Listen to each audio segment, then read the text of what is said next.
మీ మోకాల నొప్పులకు ఎటువంటి సర్జరీ లేకుండా ఎపియాన్ పెయిన్ క్లినిక్ అందిస్తున్న అత్యాధునిక చికిత్స. మన గుండె చాలా బాగుంది, అద్భుతంగా ఉంది అని ఎలా తెలుసుకోవాలి? ఈ హార్ట్ ప్రాబ్లమ్స్ అన్ని మనకి మిడిల్ ఏజ్ లో స్టార్ట్ అవుతాయి. 35-40 ఇయర్స్ నుంచి స్టార్ట్ అయ్యి మిడిల్ ఏజ్ లో ఇట్ విల్ ఎఫెక్ట్ అన్నమాట. మన గుండెని టెస్ట్ చేసుకోవాలంటే ప్రధానంగా ఏమన్నా టెస్ట్లు ఒకటే ఏమన్నా ఉంటాయా ఇంపార్టెంట్? 70-80-90 ఇంత కాన్సెప్ట్ లేదు హార్ట్ మీద. సో కాల్షియం చాలా ఇంపార్టెంట్ అని వాళ్ళు అంటారు. కాల్షియం అనేది మజిల్ కంట్రాక్షన్ కి వన్ ఆఫ్ ద ప్రధానమైన పాత్ర. ఎక్సెసివ్ విటమిన్ డి తీసుకోవడం, ఎందుకంటే విటమిన్ డి అనేది ఇప్పుడు పబ్బెల్లల్లా తీసుకుంటారు. That is also danger. ఎందుకంటే బి కాంప్లెక్స్ మీరు ఎంత తీసుకున్నా ఏం కాదు, వాటర్ సాల్యుబుల్ కాబట్టి యూరిన్ నుంచి పోతుంది. గోల్డెన్ అవర్ అంటారు కదా, ఏది గోల్డెన్ అవర్? హార్ట్ అటాక్స్ వచ్చిన ఫస్ట్ 2 గంటలు అనేది గోల్డెన్ అవర్స్ అండి. బ్లడ్ సప్లై సడన్ గా కట్ ఆఫ్ అయిపోయి హార్ట్ మజిల్ స్టన్ అవుతుంది. రెడ్ వైన్ చాలా మంచిదని. రెడ్ వైన్ ఎందుకు మంచి అంటే దాంట్లో యాంటీ ఆక్సిడెంట్స్ ఉంటాయి, which is again protective to the heart muscle. But ఎంతైనా సరే ఆల్కహాల్ ఈజ్ డెలిటీరియస్. సంగీతము, కళలు ఇటువంటి కొన్ని ఉన్నాయి కదా మనకు, అవి కూడా ఆరోగ్యాన్ని ఇస్తాయి. మానసికంగా మనిషి ఉల్లాసంగా ఉత్సాహంగా ఉంటే, సంతోషం సగం బలం ఉన్నారు కదా, ఉల్లాసంగా ఉంటే మనకి హార్ట్ హెల్త్ అనేది పాజిటివ్గా ఉంటుంది. 5 ది బెస్ట్ ఫుడ్ అంటే ఏం చెప్తారు సార్? మన ఇండియన్ దాంట్లో ఎక్కువ రైస్ తీసుకోండి, నెంబర్ 1. అది మంచిది కాదు. 25-30 ఇయర్స్ తర్వాత బ్లాక్స్ ఏర్పడుతుంటాయి అనుకుంటారు కదా, దాన్ని ఎలా తెలుసుకోవాలి మనం, మన గుండెలు బ్లాక్స్ పడ్డాయని?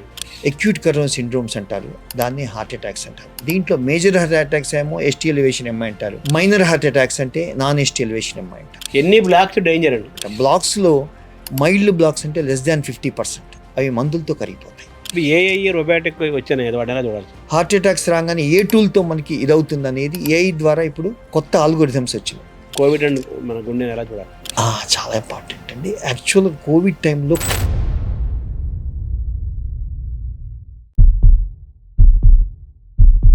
నమస్కారం, మనతో పాటు డాక్టర్ కపర్ది గారు ఉన్నారు. వారు ఇంటర్వెన్షనల్ కార్డియాలజిస్టు. ఇంకా చాలా సీనియరు, ఎన్నో ఏళ్ల నుంచి ఎంతో మందికి గుండెకు ఆరోగ్యాన్ని ఇచ్చారు. ఎన్నో ఆపరేషన్లు, వేల ఆపరేషన్లు చేశారు. పెద్ద పెద్ద సెలబ్రిటీస్ ఉన్నారు, సామాన్యుడమైన మానవులు ఉన్నారు, చదువుకున్న వాళ్ళు ఉన్నారు. వారికి ఆనందాన్ని ఆ కుటుంబాలను నిలబెట్టిన డాక్టర్స్లో కపర్ది గారు ఒకరు. వారి ద్వారా గుండె ఆరోగ్యాన్ని ఏ విధంగా కాపాడుకోవాలి, అలాగే చేయాలి, ఏమి చేయకూడదు, డూసు డోంట్సు, ఇవన్నీ కూడా డాక్టర్ గారి ద్వారా తెలుసుకొని గుండె ఆరోగ్యాన్ని కాపాడుకునే ప్రయత్నం మనం చేద్దాం. నమస్కారం డాక్టర్ గారు. ఇప్పుడు మన గుండె చాలా బాగుంది, అద్భుతంగా ఉంది అని ఎలా తెలుసుకోవాలి? ఈ హార్ట్ ప్రాబ్లమ్స్ అన్ని మనకి మిడిల్ ఏజ్ లో స్టార్ట్ అవుతాయి. ఇండియన్ సెట్టింగ్ లో 35-40 ఇయర్స్ నుంచి స్టార్ట్ అయ్యి మిడిల్ ఏజ్ లో ఇట్ విల్ ఎఫెక్ట్ అనమాట. కరెక్ట్ గా that is earning stage of any person during his professional life. అక్కడి నుంచి మనకి 60-65 ఇయర్స్ వరకు చాలా పీక్ గా ఉంటుంది, రెస్పాన్సిబిలిటీస్ కానీ ఎర్నింగ్స్ కానీ. ఆ ఏజ్ లో కరెక్ట్ గా అంటే మెటబాలిక్ హెల్త్ ఫస్ట్ ఎఫెక్ట్ ఇస్తుంది. అంటే ఈ బీపీ కానీ, షుగర్ కానీ, కొలెస్ట్రాల్ కానీ ఎఫెక్ట్ ఇచ్చి, తద్వారా మనకి ఎస్పెషల్లీ హార్ట్ రక్తనాళాలు, బ్రెయిన్ రక్తనాళాలు, కిడ్నీ రక్తనాళాలు అండ్ ఇవి ఎప్పుడైతే ఎఫెక్ట్ ఇచ్చాయో ఇవి హార్ట్ ప్రాబ్లమ్కి దారితీస్తాయి అనమాట. అందువల్ల ప్రతి ఒక్కళ్ళు 30-35 ఏళ్ళు రాగానే వాళ్ళు బేసిక్ హార్ట్ హెల్త్ అనేది చూసుకోవాలి. బీపీ చెకప్ చేయించుకోవడము, metabolic health parameters like sugars, especially fasting, post lunch HbA1c, అలానే cholesterol, lipid profiles, LDL, HDL, VLDL, these గా lipid profile, bad good cholesterol ratios. ఆ తర్వాత ఒక్కసారి మనకి మూడిటితో పాటుగా హార్ట్ సంబంధించింది ECG, ECO, TMT, ఇవి బేసిక్ టెస్ట్ అన్నమాట. సో వీటి ద్వారా ఏంటంటే మెటబాలిక్ హెల్త్ బాగుందా, తద్వారా వాస్కులర్ హెల్త్ బాగుందా. సో ఇది ప్రతి ఒక్కళ్ళు ఇండియన్ సెట్టింగ్ లో ఆ అవేర్నెస్ ఉండి 30-35 నుంచి టెస్ట్ చేయించుకొని ఎవ్రీ 5 ఇయర్స్ రిస్క్ మారుతుంటుంది. ఎవ్రీ 5 ఇయర్స్ ఒకసారి చేయించుకుంటూ ఉండాలి. అట్లనే షుగరు, బీపీ, కొలెస్ట్రాల్ కనుక ఒకవేళ వస్తే ప్రతి సంవత్సరం చూయించుకుంటూ మనకు ఏం జాగ్రత్తలు పాటించాలి, ఆహార విహార విషయంలో జాగ్రత్తలు పాటిస్తూ మనం కంట్రోల్ చేసుకోవడమా, వాటితో పాటు మందులు కూడా ఏదైనా ఫ్యామిలీ డాక్టర్ సూపర్విజన్ లో చేయించుకుంటూ వాటిని అదుపులో ఉంచుకోవటమా, అది చేసుకుంటే నెక్స్ట్ మనకు వచ్చేది heart problems, brain, kidney problems రాకుండా కాపాడుకోవచ్చు. మన గుండెని టెస్ట్ చేసుకోవాలంటే ప్రధానంగా ఏమన్నా టెస్ట్లు ఒక 5-6 టెస్ట్లు ఏమన్నా ఉంటాయా ఇంపార్టెంట్? ముఖ్యంగా ఆధునికంగా చాలా ఇంపార్టెంట్. ఎందుకంటే ఇది వరకు 70-80-90 ఇంత కాన్సెప్ట్ లేదు హార్ట్ మీద.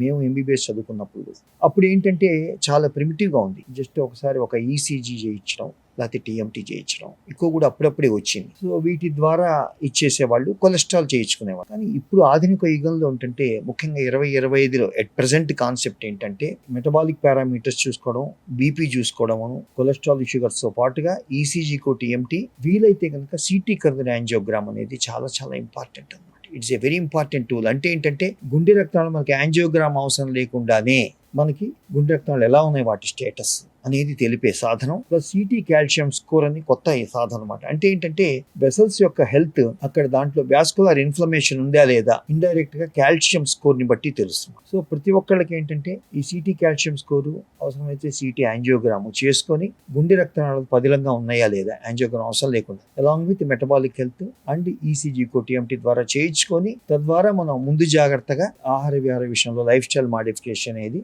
చేసుకుంటూ బాగుండాలి. అంటే గుండె ఆరోగ్యంలో కాల్షియం పాత్ర ఉందని భావించాలి మనం. ఈ రిటర్న్ కాల్షియం ఇంటేక్ కి గుండె హెల్త్ కి కొంత రిలేషన్ ఉన్నప్పటికీ యాజ్ ఏ హార్ట్ అటాక్స్ కి సీరం కాల్షియం కి సంబంధం లేదు. ఎందుకంటే ఈ సీరం కాల్షియం అనేది మనకు బోనీ హెల్త్ కి అట్లనే కొన్ని hormonal problems, parathyroid hormones, kidney problems వీటి అసోసియేషన్ ఉంటుంది కాల్షియం మెటబాలిజం ఎఫెక్ట్ ఇచ్చి. ఈ గుండె సంబంధించిన దాంట్లో ఏంటంటే ఈ రక్తాల ఇన్ఫ్లమేషన్ ఉన్నప్పుడు రిపరేటివ్ ప్రాసెస్ లో ఫైబ్రోసిస్ అంటారు దాన్ని మెడికల్ టర్మినాలజీలో, స్కార్ టిష్యూ. సో వీటితో పాటుగా కాల్షియం కూడా డిపాజిట్స్ అవుతాయి. దీన్ని మెడికల్ పరిభాషలో డిస్ట్రఫిక్ కాల్సిఫికేషన్ అంటారు. అంటే డెడ్ టిష్యూస్ లో ఫైబ్రోసిస్ తో పాటు కాల్షియం కూడా అక్యుములేట్ అవుతుంది. అట్లా మనం వెసల్స్ లో ఏంటంటే ఇన్ఫ్లమేషన్ అయ్యి కాల్షియం ఎక్కువ one of the indirect science of atherosclerosis. గుండె రక్తాల్లో ఈ కొలెస్ట్రాల్ తో పాటు కాల్షియం అక్యుములేట్ కూడా వస్తూ ఉంటుంది. సో ఇండైరెక్ట్ గా ఏంటంటే కాల్షియం ఇండికేట్స్ వాస్కులర్ హెల్త్ అనేది మనకి ముఖ్యంగా గుండె రక్తనాళాల వాస్కులర్ హెల్త్ కూడా కొంత ఇంపేర్ అయినట్టు అర్థం అక్కడ కాల్షియం ఉంటే. అది సో శరీరానికి బోన్స్కి స్ట్రెంగ్త్కి చాలా వాటికి కాల్షియం యొక్క అవసరం చాలా ఉంటుంది. కాల్షియం డిఫిషియన్సీ ఉండకూడదు అని చెప్పి సరే కాల్షియం శాండోజ్ పెద్దింట్లో పెట్టుకుంటారు. సరే అది మొన్నటిదాకా ఇప్పుడు అది కూడా మారింది, ట్రెండ్ మెథడ్ మార్చారు. సో కాల్షియం చాలా ఇంపార్టెంట్ అని వాళ్ళు అంటారు. ఇప్పుడు కాల్షియం యొక్క పాత్రని మనం కంపారిటివ్గా ఎంత కాల్షియం శరీరంలో ఉండాలి, దాన్ని ఎలా మనం చూసుకోవాలి? యూజువల్గా మనకి ఏంటంటే అయానిక్ కాల్షియం అనేది మన హార్ట్ లోపల కూడా ఉంటుంది, అట్లానే వేరియస్ టిష్యూస్ లో ఉంటుంది, ముఖ్యంగా మజిల్స్ లో. కాల్షియం అనేది మజిల్ కంట్రాక్షన్ కి వన్ ఆఫ్ ద ప్రధానమైన పాత్ర. బోత్ స్కెలిటల్ మజిల్ కానీ, స్మూత్ మజిల్ కానీ, హార్ట్ మజిల్ కానీ. యూజువల్ అయానిక్ కాల్షియం అనేది అప్రాక్సిమేట్లీ బిట్వీన్ 8.5 to 10 మిల్లీకోలెంట్స్ ఉంటుంది. అది లెస్ ఉంటే కనుక ముఖ్యంగా హైపోపారాథైరాయిడిజం అని దాంట్లో కానీ, విటమిన్ డి డెఫిషియన్సీ వీటిలో కాల్షియం తక్కువైపోయి తద్వారా టెటనీ అనే ఒక కండిషన్ ఉంటుంది. మజిల్స్ పట్టుకుపోతాయి ఎక్కడ పడితే అక్కడ, మజిల్ పెయిన్స్ వస్తూ ఉంటాయి. అట్లనే పారాథైరాయిడ్ హార్మోన్ ఎక్కువ పనిచేసింది, లేకపోతే విటమిన్ డి ఇంటాక్సికేషన్ అంటే because fat soluble vitamin D అనమాట, అది కొంచెం ఎక్సెసివ్ తీసుకున్నారు. తద్వారా కాల్షియం బ్లడ్ లో ఎక్కువైపోయి అది లివింగ్ టిష్యూస్ కాల్షియం డిపాజిట్ అవుతుంది. That is metastatic calcification. అది కూడా డేంజర్. అందువల్ల కాల్షియం దాంట్లో మెయిన్ గా మనకి హార్మోన్స్ యొక్క పాత్ర ఎలా ఉంది చూసుకుంటూ మనకి ఇంటేక్ ఆఫ్ కాల్షియం అనేది మెయిన్ గా ప్రధానమైన సోర్సెస్ ఏంటంటే ఈ రాగులు, డైరీ ప్రోడక్ట్స్, ఈ రెండు ప్రధానమైన సోర్సెస్ కాల్షియం. ఇవి మనం బ్యాలెన్స్ గా తీసుకోవడం మంచిది. అంటే కాల్షియం మనం తగు మాత్రమే ఉండాలి కదా కాల్షియం, అంతే కదా దాని మీరు చెప్తున్న సారాంశం. అంటే కాల్షియం ఎక్కువ డిపాజిట్ చేసే ఫుడ్ ఏంటి సార్, లేదా యాక్టివిటీ ఏంటి? Food vitamin D, excessive vitamin D తీసుకోవడం. ఎందుకంటే విటమిన్ డి అనేది ఇప్పుడు పబ్బెల్లల్లా తీసుకుంటారు. That is also danger. ఎందుకంటే బి కాంప్లెక్స్ మీరు ఎంత తీసుకున్నా ఏం కాదు, వాటర్ సాల్యుబుల్ కాబట్టి యూరిన్ నుంచి పోతుంది. కానీ విటమిన్ డి అనేది మెజర్మెంట్ చేసుకొని vitamin D deficiency less than 10 ఉంటే 12 వీక్స్ ఆఫ్ కోర్స్ తీసుకోవటం, వీక్లీ వన్స్ చొప్పున 12 tablets vitamin D tablet 60,000 units. Insufficient between 10 to 29 ఉంటే కనుక 6 వీక్స్ అలా తీసుకుంటూ బ్లడ్ మెజర్మెంట్ చేసుకుంటూ తీసుకోవాలి బ్లైండెడ్గా. అప్పుడు మనకి ఏంటంటే కాల్షియం అనేది తగు బ్యాలెన్స్ లో ఉండి మనకి విటమిన్ డి అనేది ప్రధానమైన పాత్ర వస్తుంది. Calcium metabolism and kidney functions ఒకటి, రెండు, మూడు పారాథైరాయిడ్ హార్మోన్, ఇవి ప్రధానంగా కాల్షియం హోమియోస్టేస్ పనిచేసి ఈ మూడు జాగ్రత్త చూసుకుంటే మనకి కాల్షియం సంబంధించిన ఇబ్బందులు లేకుండా మనం చూసుకోవాలి. ఈ మధ్య బాగా ఎక్కువగా వినపడుతుంది అవేర్నెస్ టాపిక్ విటమిన్ డి లోపం చాలా ఉంది. మనం సూర్యుడికి ఎక్స్పోజ్ అవ్వట్లేదు. అలాగే మనం తీసుకున్న ఫుడ్ కానీ కొంతమందికి ఏం ఫుడ్ ద్వారా వస్తుంది, సూర్యుడికి ఎక్స్పోజ్ ఉంటున్నారు. ఆ విటమిన్ డి అనేది చాలా కీలకమని మీరు చెప్తున్నారు. అంటే కిడ్నీస్ కానీ, హార్ట్కి కానీ, కాల్షియం కానీ మూలం అంతా అక్కడ ఉంది అంటున్నారు కదా. మన విటమిన్ డిని మనం ఎలా డ్రైవ్ చేసుకోవాలి సహజమైన పద్ధతిలో? అంటే మన పూర్వీకులు చెప్పినట్టుగా ఏంటంటే సాధ్యం వరకు ఎండకి మనం కొంత ఎక్స్పోజ్, ఎందుకంటే ఇప్పుడు సెడెంటరీ కల్చర్ వచ్చి ఏసీ కల్చర్ వచ్చిన తర్వాత ఆ ఎక్స్పోజర్ లేక విటమిన్ డి డిఫెక్ట్, కానీ అట్లీస్ట్ మనకు ఒక 20 నిమిషాల నుంచి అరగంట సేపు అయిన ఎండలో ఎక్స్పోజర్ అనేది మ్యాండేట్. ప్లస్ ఈ ఇంటేక్ ఆఫ్ విటమిన్ డి అనేది ఇన్హరెంట్గా ఈ ఆయిల్స్లోను, ముఖ్యంగా ఫిష్ ఆయిల్స్ అండ్ ఈ డైరీ ప్రోడక్ట్స్లో కొంత ఇది ఉంది. ఎస్పెషల్లీ నాన్ వెజిటేరియన్ సోర్సెస్ ఎక్కువ ఉంది. మనకి వెజిటేరియన్స్ కింద ఏంటంటే మెయిన్గా ఈ సప్లిమెంట్స్ తప్ప ఇంకా వేరే లేదు. న్యాచురల్గా అయితే ఎండలో ఇది కనుక చేస్తే మన స్కిన్ అనేది ఎక్కువ సింథసైజ్ చేస్తుంది vitamin D, cholic acid. So తద్వారా మళ్ళీ కిడ్నీలో యాక్టివ్ మెటబలైట్గా మారి అల్టిమేట్గా మన కాల్షియం మెటబాలిజంలో ప్రధాన పాత్ర పోషిస్తుంది.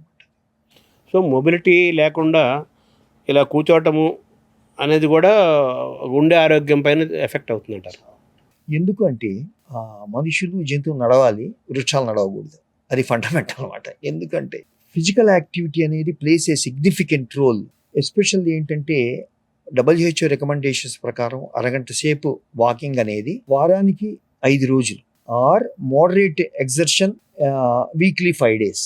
ఇది చేయటం వలన ప్రధానంగా ఏంటంటే మన బాడీలో ఈ ఫిజికల్ యాక్టివిటీ వలన ఇన్సులిన్ సెన్సిటివిటీ పెరుగుతుంది. అంటే మజిల్స్కి కానీ టిష్యూస్కి కానీ గ్లూకోజ్ని తీసుకునే కెపాసిటీ పెరుగుతుంది. తద్వారా షుగర్ రాకుండా ప్రివెంట్ చేయొచ్చు. ఒకటి. రెండోది, ఎప్పుడైతే మొబిలిటీ తగ్గిందో మన ఇంటేక్ అనేది అట్లానే కంటిన్యూ అయిపోయి ఎక్స్ట్రా ఫ్యాట్ కింద డిపాజిట్ అవుతుంది, అంటే వెయిట్ గెయిన్ అవుతుంది. అందువల్ల మనం చూస్తూ ఉంటాం చాలాసార్లు ఏదైనా చిన్న చిన్న ఆర్థోపెడిక్ ప్రాబ్లమ్స్ కానీ న్యూరాలజీకి వచ్చి బెడ్ రీడ్ అవ్వగానే wait పెరిగిపోతారు.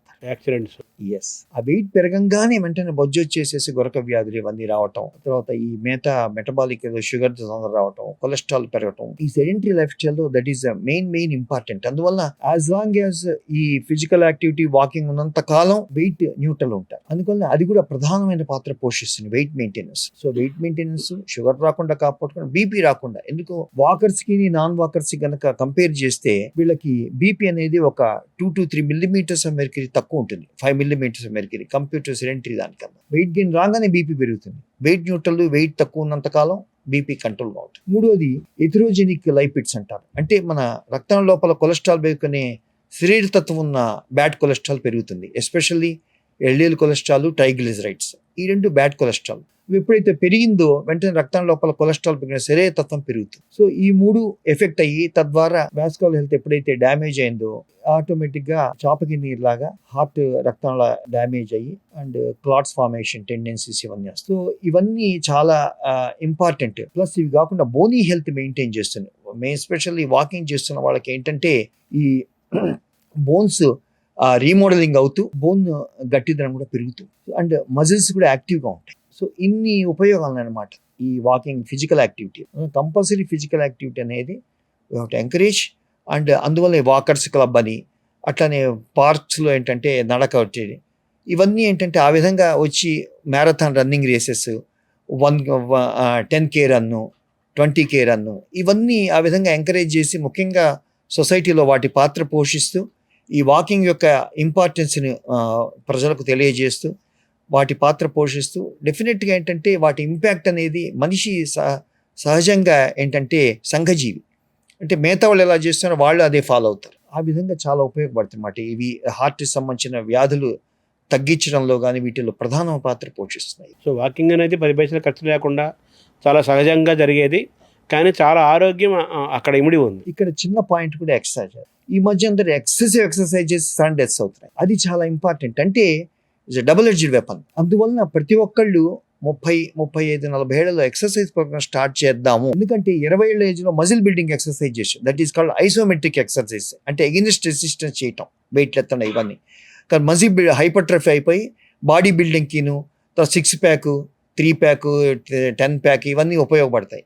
After 35 years isometric exercise మంచిది కాదు హార్ట్ హెల్త్ కానీ బీపీకి కానీ. దాని బదులు ఐసోటానిక్ ఎక్సర్సైజ్ అంటారు. అంటే ఫ్రీ వాకింగ్, ఫ్రీ జాగింగ్, తర్వాత స్విమ్మింగ్, ఇవన్నీ ఏంటంటే ఐసోటానిక్ ఎక్సర్సైజ్ మన యొక్క కార్డియోవాస్కులర్ హెల్త్ని పెంచుతాయి అనమాట. They are called cardio pulmonary exercise అంటారు మెడికల్ పరిభాషలో. సో వీటి వల్ల ఏంటంటే ప్రధానంగా మనకి హార్ట్ హెల్త్ మెయింటైన్ చేయటం కాకుండా ఫ్యూచర్లో మనకి హార్ట్ అటాక్స్ రాకుండా ప్రివెంట్ చేస్తాయి. అతివృష్టి ఏంటంటే అన్మానిటర్డ్. అంటే యూజువల్గా once anybody exercise program start చేయాలంటే స్ట్రక్చర్డ్ గా కార్డియాలజిస్ట్ దగ్గరికి వెళ్ళి ఈ టీఎంటీ ట్రెడ్మిల్ టెస్ట్ అంటారు. ఈ ట్రెడ్మిల్ టెస్ట్ లో ఏంటంటే not only ECG but exercise అప్పుడు బీపీ రెస్పాన్స్ ఎలా ఉన్నాయి, హార్ట్ రేట్ రెస్పాన్స్ ఎలా ఉన్నాయి, ఈసీజీలో హార్ట్ రక్త సరఫరా ఎలా ఉంది, ఎస్టీటీ చేంజెస్ అంటారు. ఇవన్నీ చూసుకొని నువ్వు ఎంతవరకు చేయొచ్చు బాబు, ఏ పనుల వరకు చేయొచ్చు, ఎలా నీకు మెల్లిగా ఎక్సర్సైజ్ ఎండ్యూరెన్స్ పెంచాలి, ఇవన్నీ ఆ విధంగా డాక్టర్ చెప్పిన తర్వాత ఎక్సర్సైజ్ ప్రిస్క్రిప్షన్ తీసుకుని అప్పుడు స్టార్ట్ చేయాలి. అలా కాకుండా అన్మానిటర్డ్ గా చేస్తే ఇట్లా సడన్ డెత్స్ వస్తాయి. ఎస్పెషల్లీ కొన్ని హార్ట్ వ్యాధులు ఉన్నాయి, ఈ మజిల్ సంబంధించిన హైపర్ట్రఫిక్ కార్డియోమైపతి అని, అట్లానే అన్ఐడెంటిఫైడ్ హార్ట్ బ్లాక్స్. ఇవేంటంటే విగరస్ ఎక్సర్సైజ్ అప్పుడు సడన్ గా క్లాట్ ఫార్మేషన్ రావటం కానీ, సడన్ VTVF అంటే ఏంటంటే ఎరిథిమియాస్ అంటారు. అంతవరకు రెగ్యులర్గా 70-80 ఉండేది, సడన్గా 300-400 హార్ట్ రేట్ అయిపోయి డామ్ అని అయిపోతుంది హార్ట్. సో ఇవి వచ్చేసి సడన్ కార్డియాక్ డెత్ అవుట్ అవుతాయి. అందువల్ల అన్మానిటర్డ్ ఎక్సర్సైజ్ అనేది అంత మంచిది కాదు. ఎక్సర్సైజ్ ప్రోగ్రామ్ స్టార్ట్ చేసే ముందు మనం కనుక కార్డియాలజీగా టీఎంటీ చేసుకొని అప్పుడు కనుక మనం ఎక్సర్సైజ్ చేస్తే ఈ సడన్ డెత్ని మనం ప్రివెంట్ చేయొచ్చు. అంటే మీరు అప్పుడు టీఎంటీ టెస్ట్ ద్వారా వాళ్ళ కండిషన్ తెలుసుకొని ఏ ఎక్సర్సైజులు చేయాలి, ఏ ఎక్సర్సైజ్ చేయకూడదో ముందు జాగ్రత్తగా చెప్పడం వల్ల వాళ్ళు ఈ హార్ట్ అటాక్స్కి ఫెయిల్యూర్స్ దూరంగా ఉండడానికి అవకాశం ఉంటుంది. సడన్ కార్డియాక్ ఎక్సర్సైజ్ మనం ప్రివెంట్ చేయాలి. అయితే అట్ ది సేమ్ టైం ఇప్పుడు మామూలుగా నేను విన్నాను, ఈ వాకింగ్ రన్నింగ్ అలవాటు ఉన్న వాళ్ళకి సడన్గా హార్ట్ అటాక్ వస్తే, హార్ట్ అటాక్ ఏదైనా వస్తే వాళ్ళు వాకింగ్ ఈ అలవాటు లేని వాళ్ళతో కంపేర్ చేసుకుంటే వాళ్ళకి నిలబడుతుంది, తట్టుకోగలుగుతారు అని చెప్పి అంటారు కదా స్టార్టింగ్లో అది వచ్చినప్పుడు. అది కరెక్టేనా? అది ఒక రకంగా కొంత మిత్, అది మిస్కాన్సెప్ట్.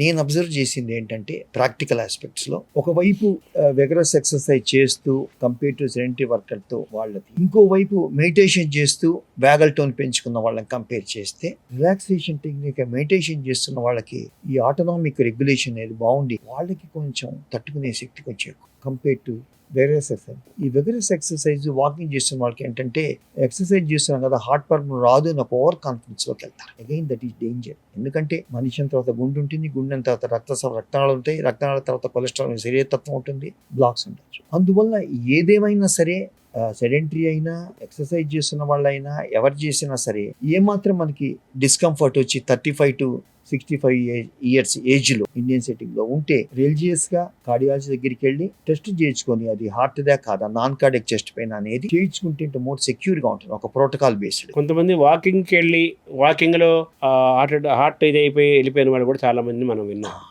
ఏమాత్రం అనుమానం ఉన్నా, ఎందుకంటే some of the precipitating factors for heart attack అనేది ఐడెంటిఫై చేశారు. One of the is vigorous unaccustomed physical exercises and severe mental stress plus smoking, alcohol, ఇవన్నీ ప్రిసిపిటేటింగ్ ఫ్యాక్టర్సే. క్లాట్ ఫార్మింగ్ టెండెన్సీ ఇంక్రీజ్ చేస్తాయి మన బాడీలో. ఎప్పుడైతే క్లాట్ ఫార్మింగ్ టెండెన్సీ పెరిగిందో మన లోపల కొలెస్ట్రాల్ ప్లాక్స్ అన్ని అగ్నిపర్వతాలు లాంటివి అవి బద్దలయ్యి, అంటే మన బాడీ నేచర్ మిమిక్ చేస్తుంది. అప్పుడు ఎప్పుడైతే రప్చర్ అయిందో దాని మీద క్లాట్ ఫామ్ అయ్యి ఇమీడియట్గా రక్త సరఫరా అయిపోయి గుండె కండరానికి అవి హార్ట్ అటాక్స్ దారితీస్తాయి అన్నమాట. సో అందువల్ల ఈ వెగరస్ ఎక్సర్సైజ్ కానీ ఇవన్నీ one of the president factor. కాబట్టి మనం బ్యాలెన్స్గా ఉండాలి.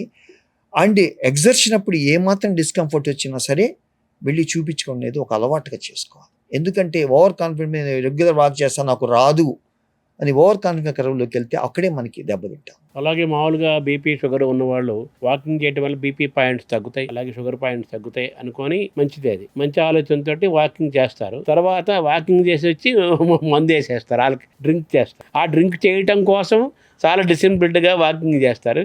ఇక డిసిప్లిన్గా వాకింగ్ చేసి మళ్ళీ డ్రింక్కి వెళ్ళిపోతారు, నాకేం అవ్వదు అనుకుంటుంటారు. దాన్ని ఎలా చూడాలి? ఇది చాలా ఇంపార్టెంట్. ఇది మీరు చెప్పిన ప్రాబ్లం నేను కామన్గా డే టు డే చూస్తుంటాను. వాళ్ళు అన్నీ చేస్తారు, మంచి వాకింగ్ చేస్తారు, మంచి ఫుడ్ కంట్రోల్ చేసుకుంటారు, కానీ ఈ హ్యాబిట్స్ దగ్గర మాత్రం ఎస్పెషల్లీ టొబాకో చూయింగ్ కానీ టొబాకో స్మోకింగ్ కానీ అండ్ ఆల్కహాల్ కానీ తీసుకుంటారు. బట్ మన పూర్వీకులు చాలా తెలియగలవాళ్ళు. మన బాడీ హెల్త్ని డ్యామేజ్ చేసిన చెడు అలవాటని మన బాడీ హెల్త్ని ప్రమోట్ చేసిన మంచి అలవాట్లు వర్గీకరించారు. అది నిజమే. ఎందుకంటే ఈ స్మోకింగ్ ఆల్కహాల్ ముందు అవి కూడా ఓడిపోతాయి. నువ్వు ఎంత మంచి ఫుడ్ ఎంత ఇచ్చేసినా సరే యాజ్ లాంగ్ యాజ్ స్మోకింగ్ కానీ టొబాకో చూయింగ్ కానీ అలవాటు ఆల్కహాల్ వల్ల మన బాడీలో చాలా డెలిటీరియస్ ఎఫెక్ట్స్ ఉన్నాయి. ఫర్ ఎగ్జాంపుల్ ఈ నికోటిన్ స్మోకింగ్ వల్ల ఏమవుతుందంటే మన బాడీలో చిన్న రక్తాల కంటిలో రక్తనాళాల నుంచి అన్ని రక్తాలు ఎఫెక్ట్ ఇస్తాయి, డ్యామేజ్ అయ్యి ఈ calcium deposits, fibrosis, clot formation, blocks develop అవటం, ఖాళీ రక్తనాళం వరకు అన్ని ఎఫెక్ట్ ఇస్తాయి. అందువల్ల టొబాకో అనేది మంచిది కాదు. రెండోది ఆల్కహాల్ ఏంటంటే 2 రకాలుగా ఎఫెక్ట్ ఇస్తుంది. ఒకటి ఏంటంటే మన బాడీలో మెటబాలిక్ హెల్త్, షుగర్స్ పెంచుతాయి, అట్లానే ఫ్యాటీ లివర్ కాజ్ చేస్తుంది, ట్రైగ్లిజరైడ్స్ పెరుగుతాయి అండ్ బ్యాడ్ కొలెస్ట్రాల్ పెరుగుతుంది, తద్వారా వాస్కులర్ ఎథెరోస్క్లెరోసిస్ పెంచుతుంది. అదొకటి. రెండోది ఏంటంటే హార్ట్ మజిల్ మీద సప్రెస్ చేసి కార్డియోమయోపతి అనేది కూడా కాజ్ చేస్తుంది, విటమిన్ డెఫిషియన్సీ కూడా కాజ్ చేస్తుంది. సో ఈ విధంగా డెలిటీరియస్ ఎఫెక్ట్స్ ఉంటాయి. కానీ కొంతమంది ఏంటి ఈ ఆర్గ్యుమెంట్లో హెచ్డిఎల్ పెరుగుతుంది కదా అని, ఆ హెచ్డిఎల్ పెరిగే బెనిఫిట్ కన్నా ఈ బ్యాడ్ కొలెస్ట్రాల్ వలన వాస్కులర్ హెల్త్ ఎఫెక్ట్ అనేది ఇట్ విల్ డామినేట్స్. ఇంకో ఇంపార్టెంట్ ఏంటంటే యాక్చువల్లీ రికమెండేషన్స్ ప్రకారం 1 ounce ఆఫ్ ఆల్కహాల్ అంటే 30 ml. కానీ ఎవరికి కంట్రోల్ ఉంది ఆల్కహాల్ మీరు చెప్పండి. ఇప్పుడు వెస్టర్న్ కంట్రీస్ అయితే మందులా తీసుకుంటారు, మన దగ్గర పీపాలు కొట్టేస్తారు ఒకసారి అలవాటు. అందువల్ల వాటి మీద కంట్రోల్ ఉండదు కాబట్టి అది కూడా మనకి ఆ విధంగా అడుసులొకేలా కాలు కడగనే. అంటే 30 ml ఆల్కహాల్ టేకింగ్ అనేది అది గుడ్ సైన్, అది మంచిది అంటారు. అది నేను మంచిది అనను, but at the same time మన వాస్కులర్ హెల్త్ కోసం అని, మెటబాలిక్ హెల్త్ కోసం బెటర్ అవాయిడెన్స్ అనేది ఇంపార్టెంట్. టోటల్గా అవాయిడ్ చేయడం మంచిది. అంటే బ్రాందీ లాంటిది 30 ml తీసుకుంటే హార్ట్కు మంచిదని ఒక పెద్ద ప్రచారం కూడా ఉంది కదా. అది వైన్ కూడా, రెడ్ వైన్ చాలా మంచిదని. రెడ్ వైన్ ఎందుకు మంచి అంటే దాంట్లో యాంటీ ఆక్సిడెంట్స్ ఉంటాయి, which is again protective to the heart muscle. But ఎంతైనా సరే ఆల్కహాల్ ఈజ్ డెలిటీరియస్, నీకు కంట్రోల్ లేనంత వరకు. కానీ ఎంతవరకు కంట్రోల్ దేవుడికి ఎరకదు. కంట్రోల్లో ఉంటే 30 ml పరిమితం అయితే అయి ఉంటే అది కూడా మిగతా అన్ని type of alcohol, percent alcohol varies. ఈ రెడ్ వైన్స్ లో మాత్రం కొంత యాంటీ ఆక్సిడెంట్స్ వలన అది it has some beneficial effects అన్నారు. కానీ బట్ విధమైన స్టడీస్ అవి ఉండి ఆల్కహాల్ బెనిఫిట్ అని ఎక్కడా లేదు, సైంటిఫిక్గా ఏం లేదు. అంటే దేశంకి ఆ శీతోష్ణ పరిస్థితులు వాళ్ళ జీన్స్ డిఎన్ఏ బట్టి మారిపోతుంటుంది కదా. Very important. ఎందుకంటే నీకు వెస్ట్రన్ కంట్రీస్లో ఏంటంటే అది శీతల దేశాలు కాబట్టి ఇది అవుతాయి. ఇక్కడ ట్రాపికల్ కంట్రీస్ దట్ ఇండియాలో సౌత్ ఈస్ట్ ఏషియన్ కంట్రీస్లో genetic susceptibility for heart attacks is very very high. అలాంటప్పుడు ఆల్కహాల్ అనేది నా ఉద్దేశం ఇంకా ఫర్దర్ మన చేతిలో ఉన్నది మనం మానేయాలి. జెనెటిక్గా వచ్చేది మనం అనుభవించక తప్పదు, కానీ మన చేతిలో ఉన్నది మనం మానేయటం అనేది చాలా చాలా ఇంపార్టెంట్. ఇందాక మీరు చెప్తూ హార్ట్ అటాక్స్ కానీ సడన్గా వచ్చినప్పుడు మనకి ఫిజికల్ ఎక్సర్సైజెస్ కానీ లేకపోతే మీరు చెప్పిన వాకింగ్, రన్నింగ్ లాంటి వాటికంటే కూడా సడన్గా హార్ట్ అటాక్ వస్తే తట్టుకునే శక్తి ఈ మెడిటేషన్కి ఉందన్నారు మీరు. సో మెడిటేషన్కి అంత పవర్ ఉందంటారు. అది ఎలా వర్క్ చేస్తుంది మెడిటేషన్ లోపల బాడీ అండ్ చాలా ఇంపార్టెంట్, సైంటిఫికల్లీ ఆల్సో ప్రూవెన్. యాక్చువల్గా ఒక యోగా టెక్నిక్ నేర్చుకొనక ఈ అల్లోం విలోము ఇవన్నీ, కపాలభాతి ఇవన్నీ చేస్తే ఏమవుతుందంటే మన బాడీలో స్వతంత్ర నాడీ మండలం, మన తెలుగులో చదువుకున్న ఆటోనామిక్ సిస్టమ్ అంటారు. దీంట్లో సహవేదన, ఉపవేదన నాడీ మండలాలు, సింపాథిక్, పారాసింపాథిక్ సిస్టమ్స్ అంటారు. ఇవేంటంటే మనకి ఈ nerve impulses to the heart అనేది రెగ్యులేట్ చేస్తుంది by means of breathing exercises. So దానివల్ల ఏంటంటే వ్యాగల్ టోన్ అంటే ఉపవేదన నాడీ మండలం యాక్టివేట్ అయ్యి హార్ట్కి ఏంటంటే హార్ట్ రేట్ అని నియంత్రించబడుతుంది. Heart rate, blood pressures.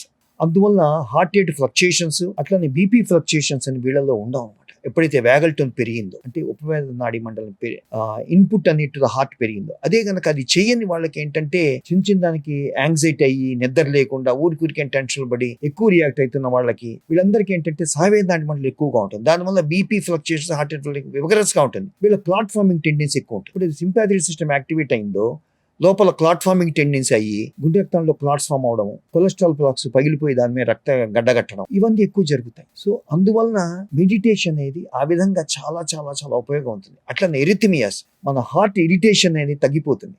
Heart irritation పెరిగింది అనుకోండి, సో ఆటోమేటిక్ ఎలక్ట్రికల్ యాక్టివేషన్ పెరిగిపోయి తద్వారా ఆల్ టైప్స్ ఆఫ్ ఎరిథమియాస్, సూప్రావెంట్రికులర్ టెకికార్డియాస్ అని మెడికల్ పరిభాషలో, హార్ట్ రేట్ సడన్ గా 78 నుంచి సడన్ గా 200 పెరిగిపోతుంది, అంటే సడన్ గా ఉన్నట్టు 304 పెరిగిపోతుంది, దెన్ సడన్ గా కార్డియాక్ అరెస్ట్. సో ఇవన్నీ తగ్గించే కూడా మెడిటేషన్. అందువల్ల డెఫినెట్ గా మన వాళ్ళు ముఖ్యంగా ఇండియా కంట్రిబ్యూట్ చేసే విధంగా యోగా డే అని పెట్టేసి ఆ మెడిటేషన్ అనేది మన దగ్గరనే మన యోగులు నేర్పించింది. వాటిల్లో చాలా చాలా చాలా ఉపయోగం, ముఖ్యంగా హార్ట్ హెల్త్ కి, బీపీకి, మెటబాలిక్ అన్నిటికీ ఉపయోగపడుతుంది మెడిటేషన్. అంటే ఈ యోగా అంటే మీరు ధ్యానం ఉంటుంది, కళ్ళు చేస్తారు, అదొకటి ఉంటుంది, ప్రాణాయామం చేస్తారు, చెప్పిన కపాలభాతి. మరి వీటిల్లో అలాగే ప్రాణాయామం ఉంది, ధ్యానము ఉంది, రెండు ఉన్నాయి కదా. ఈ రెండిట్లో ఏది బాగా మోస్ట్ బెనిఫిషియల్?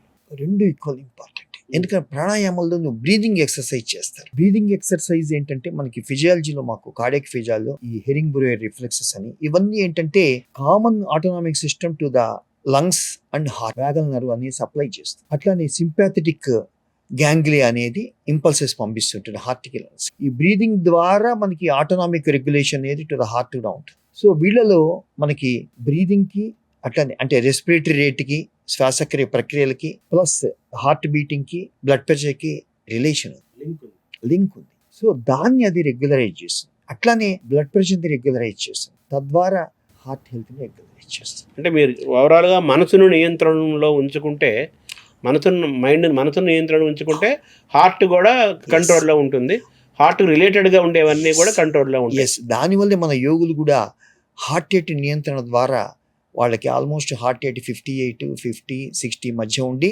అట్లానే బ్లడ్ ప్రెషర్స్ కూడా లోయర్ సైడ్ ఉండి వాళ్ళ లాంజివిటీ ఎక్కువ ఉంటుంది మనకి. ఎప్పుడైతే మన సింపాథటిక్ సంవేదన కంట్రోల్ చేసి సంవేదన యాక్టివేట్ చేసామో మెడిటేషన్ ద్వారా లాంజివిటీ ఎక్కువ అవుతుంది. అందువల్ల మన యోగులు కూడా 200, 300 హిమాలయాలు అట్లా ఉంటున్నారు. ఎస్ ఇందులో కంట్రోల్లో ఉంటాయి. ఎస్ దానివల్లే మన యోగులు కూడా హార్ట్ రేట్ నియంత్రణ ద్వారా వాళ్ళకి ఆల్మోస్ట్ హార్ట్ రేట్ 58, 50, 60 మధ్య ఉండి, అట్లానే బ్లడ్ ప్రెషర్స్ కూడా లోయర్ సైడ్ ఉండి వాళ్ళ లాంజివిటీ ఎక్కువ ఉంటుంది మనకి. ఎప్పుడైతే మన సింపాథటిక్ సంవేదన కంట్రోల్ చేసి సంవేదన యాక్టివేట్ చేసామో మెడిటేషన్ ద్వారా లాంజివిటీ ఎక్కువ అవుతుంది. అందువల్ల మన యోగులు కూడా 200, 300 హిమాలయాలు అట్లా ఉంటున్నారు. జీవిస్తారు వాళ్ళు. ఎస్ ఇందులో ఓంకార సాధన కొంతమంది చేస్తారు. ఈ ఓంకారం నాభి దగ్గర నుంచి ఓం అని గన సాధన చేస్తూ ఉంటే ఈ బ్లడ్ సర్క్యులేషను, ఆక్సిజన్ లెవెల్స్ చాలా బాగుంటాయి, ఏకాగ్రత కుదురుతుంది.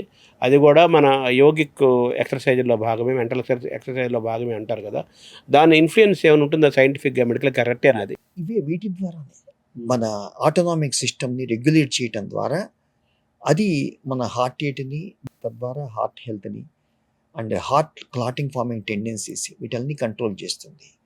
సో ఈ విధంగా సైంటిఫిక్గా ఎరిథిమియాస్ని ప్రివెంట్ చేస్తుంది. ఆ విధంగా సైంటిఫిక్గా ఆ విధంగా మనకి హార్ట్ హెల్త్ని ప్రొటెక్ట్ చేయడంలో అంటే ఒకటి మన ఈ దీంట్లో మన ప్రపంచంలో ఏది అబ్సల్యూట్ కాదు. దాని పోర్షన్ వరకు అది తీసుకొని బెనిఫిట్ పోర్షన్ వరకు మనం తీసుకొని చేయాలి. అదే మొత్తం క్యూర్ చేసి అట్లా అనకూడదు. ఎప్పుడు ఒకవైపే చూసి మనం మనిషిని అట్లా మనం ఐడెంటిఫై చేయలేము. ఒకే యాంగిల్కి మెడిటేషన్ అబ్సల్యూట్ అని చెప్పకూడదు. అట్లా అర్థమైందా? బ్యాలెన్స్గా ఉండాలి. దాని పోర్షన్ మనం తీసుకొని మన హార్ట్ హెల్త్ని కాపాడుకోవాలి. అది మెయిన్. అంటే హార్ట్ హెల్త్ని కాపాడటంలో మన లైఫ్ స్టైల్లో భాగంగా ఆహార నియమాలతో పాటు మనసును కంట్రోల్ చేసుకోవటము, శ్వాసని కంట్రోల్ చేసుకోవటము, దీనికి యోగా ఉపయోగపడుతుంది. మీరు చెప్పినట్టుగా ధ్యానము, ప్రాణాయామము, ఓంకార సాధన ఉపయోగపడుతుంది. బట్ ఇప్పుడు ఇదంతా mental health. So mental health leads to physical health అంటుంటారు కదా, either health or ill health. So mental health drive చేసుకోవడం చాలా ఇంపార్టెంట్ గుండె ఆరోగ్యాన్ని కాపాడుకోవడంలో. ఈ స్పిరిచువల్ థింకింగ్ కూడా, అది కూడా మనకు ఉపయోగపడుతుందా హెల్త్కి? ఇది ఇండికేట్స్ అ పాజిటివ్ యాటిట్యూడ్. స్పిరిచువల్గా ఉన్న వాళ్ళకి, అది లేని వాళ్ళకి ఏంటంటే పాజిటివ్ యాటిట్యూడ్ ఎక్కువ డెవలప్ అవుతుంది. ఆ పాజిటివ్ యాటిట్యూడ్ హార్ట్ హెల్త్కి చాలా ఉపయోగపడి, ముఖ్యంగా కొన్ని ఎరిథిమియాస్ అనేది మెంటల్ హెల్త్కి రిలేటెడ్గా ఉంది. Especially sudden cardiac death, QT prolongation medical భాషలో అంటారు అన్నమాట. అవేంటంటే ఈ ఉడు అనే ట్రైబ్లో డిస్క్రైబ్ చేశారు. ఆ ట్రైబ్స్ వాళ్ళు ఎప్పుడైతే డిప్రెషన్కి లోనయ్యారో, మనిషి ఏంటంటే సోషల్ యానిమల్, అందువల్ల ఏంటంటే ట్రైబ్ నుంచి దూరంగా వెళ్ళిపోతారు. ఇనీషియల్ మన ట్రైబ్స్ డెవలప్ అయిన తర్వాత కల్చర్ డెవలప్ అయ్యి మనం సొసైటీ ఫామ్ చేసుకున్నాం. ప్రిమిటివ్ మనిషి నుంచి ఆధునిక మానవుడిగా మన ఎవల్యూషన్లో. సో అందువల్ల ఏంటంటే మానసికమైన వీటికి ఏంటంటే ఈ ప్రాణాయామం దీన్ని చేసుకొని కనుక మెడిటేషన్ ద్వారా మానసికమైన హెల్త్ ఇచ్చేస్తే ఈ టైప్ ఆఫ్ ఈ సడన్ డెత్స్ కూడా మనం ప్రివెంట్ చేయడానికి ఉపయోగపడుతుంది అన్నమాట. అది ఆ విధంగా. ఇంకోటి ఏంటంటే మానసికమైన హెల్త్ సరిగ్గా లేని వాళ్ళకి సైకోసొమాటిక్ ఇల్నెసెస్ అనేవి డెవలప్ అవుతాయి. ప్రధానంగా వ్యాధులు ఏంటంటే సొమాటిక్ అంటే శరీర అవయవాల తేడా వలన వచ్చే వ్యాధులు. రెండోది సైకియాట్రిక్ డిస్ అంటే మానసికమైన వ్యాధులు. ఈ మధ్యలో ఒక ఎంటిటీ ఉంది సైకోసొమాటిక్ అని. మనిషి తీవ్రమైన ఆవేదన ఏదైనా కాన్షియస్ ఆర్ సబ్ కాన్షియస్ లెవెల్లో ఎక్స్పోజ్ అయినప్పుడు వాళ్ళకి అవుట్లెట్ అనేది కొంతమందికి ఏంటి వాళ్ళ శరీరతత్వాన్ని బట్టి కొంతమందికి గుండె దడ వచ్చేసేసి, చెస్ట్ పెయిన్ వచ్చేసి, హార్ట్ ప్రాబ్లం ఉన్నట్టుగా భ్రమిస్తారు. కొంతమందికి వణుకు ఇది వచ్చేసి నరాల ప్రాబ్లంగా ఉంటాయి. కొంతమందికి ఏంటంటే అర్జెంటుగా పరిగెత్తాల్సి వచ్చి విరోచనాలకు వెళ్ళినట్టుకి gut health, irritable bowel syndrome అంటారు దాన్ని. కొంతమందికి కడుపులో మంట వచ్చేసి పెప్టిక్ అల్సర్స్ సైకోమెట్రిక్ ఇల్నెస్లో. కొంతమంది పొడి దగ్గులా వచ్చేసేసి అదేది ఎలర్జిక్ కాఫా మన ఇన్ఫెక్షన్ ఉన్నట్టుగా మిమిక్ చేస్తుంటారు. సో ఇన్ని యొక్క మేనిఫెస్టేషన్ సైకోసోమాటిక్ ఇల్నెస్ ఉన్నాయి కాబట్టి సో మానసికమైన హెల్త్ కూడా చాలా ఇంపార్టెంట్. అంటే ఈ స్పిరిచువాలిటీ, సంగీతము, కళలు ఇటువంటి కొన్ని ఉన్నాయి కదా మనకు, అవి కూడా ఆరోగ్యాన్ని ఇస్తాయి. అంటే ఆరోగ్యాన్ని దోహదపరుస్తాయి ప్రమోషన్లు. ఆరోగ్యాన్ని ఇవ్వమని అనగానే మానసికంగా మనిషి ఉల్లాసంగా, ఉత్సాహంగా ఉంటే సంతోషం సగం బలం ఉన్నారు కదా, మన బాడీలో ఎండార్ఫిన్స్ రిలీజ్ అవుతాయి. ఎండార్ఫిన్స్ వల్ల ఏంటంటే మనకి ఉల్లాసంగా ఉండి మనకి హార్ట్ హెల్త్ అనేది పాజిటివ్గా ఉంటుంది. అంటే మనిషిని ఆనందంగా ఉంచుతాయి. ఆనందము తద్వారా ఆరోగ్యము. అది మళ్ళీ అబ్సల్యూట్ కాదు, దాని పార్ట్ వరకు మనం తీసుకొని మనం చూసుకోవాలి. ఇది చాలా ఇంపార్టెంట్. ఈ అవగాహన ఏంటంటే యూట్యూబ్లు ఇవన్నీ చెత్తాచెదారం వచ్చి ఏంటంటే ఇంక ఇది తప్ప ఇంకా వేరే ఇది లేదు ప్రపంచం అనే టైప్లో చూపిస్తారు. దాని యొక్క ఇదే తీసుకొని ఆ పాత్ర వరకే తీసుకొని మనం ఉపయోగపడడానికి చేయాలి. బ్యాలెన్స్డ్ అప్రోచ్ అని. అంతే కదా, అదే సంపూర్ణం కాదు, అదొక భాగం, ఒక పార్శ్వము మాత్రమే, అంతే కదా. సో ఒత్తిడి, మూడ్స్ ఇవి కూడా మన గుండె పైన పనిచేస్తాయి కదా. తప్పకుండా అవేంటంటే ఒకటేంటంటే భ్రమింపజే సైకోసమాటిక్ ఇల్నెస్, ఏదో హార్ట్ ప్రాబ్లం, కార్డియక్ న్యూరిస్ అంటారు. చాలామంది ఈ మధ్య ఆధునికంగా అవి చూస్తుంటాం. ముఖ్యంగా ఏంటంటే ఈ యూట్యూబ్లు ఇవన్నీ చూసి అమ్మ బాబాయ్ నా హార్ట్ పాడైపోయి చెప్పి చాలామంది ఏంటి చిన్న యువతలు చూస్తుంటాం. 20 ఏళ్ళ అమ్మో చెస్ట్ పెయిన్ అంటారు, తీరా చూసి అన్నీ బాగుంటాయి. వాళ్ళకి ఏంటంటే మనం కొంచెం కౌన్సిలింగ్ చేసి వాళ్ళని ప్యాటింగ్ చేసి అంత బాగుందని, మీరు లాంగ్ టర్మ్లో, షార్ట్ టర్మ్లో ఓన్లీ మందులు, లాంగ్ టర్మ్లో మెడిటేషన్ చేసుకొని ఇవి రాకుండా మీ మానసిక ఆరోగ్యాన్ని పెంచుకోండి అని చెప్పి చెప్తుంటాం. సో వాళ్ళు మెంటల్గా ఒక రకమైన డిజార్డర్, అపోహలు, అనుమానాలు, భ్రమలే అనవసరంగా వాళ్ళకి బాగున్న ఆరోగ్యాన్ని పాడు చేస్తున్నాయి. సో నిన్ను నువ్వు తెలుసుకోవాలి. ఎగ్జాక్ట్లీ, అంతే కదా. సో ఈ క్రమంలో 5 ది బెస్ట్ ఫుడ్ అంటే ఏం చెప్తారు సార్? ఇది చాలా ఇంపార్టెంట్. ముఖ్యంగా ఏంటంటే మనకి ఏంటంటే మన ఇండియన్ దాంట్లో ఎక్కువ రైస్ తీసుకో. నెంబర్ 1 అది మంచిది కాదు. ఒక ఏజ్ వరకు 25 ఏళ్ళు పెరిగేంత వరకు కానీ 25-30 ఇయర్స్ తర్వాత ప్రతి ఒక్కళ్ళు లో కార్బోహైడ్రేట్ డైట్ తీసుకో. రెండోది స్వీట్లు, రైస్ చాలా ఇంపార్టెంట్, కట్ డౌన్ చేసుకో.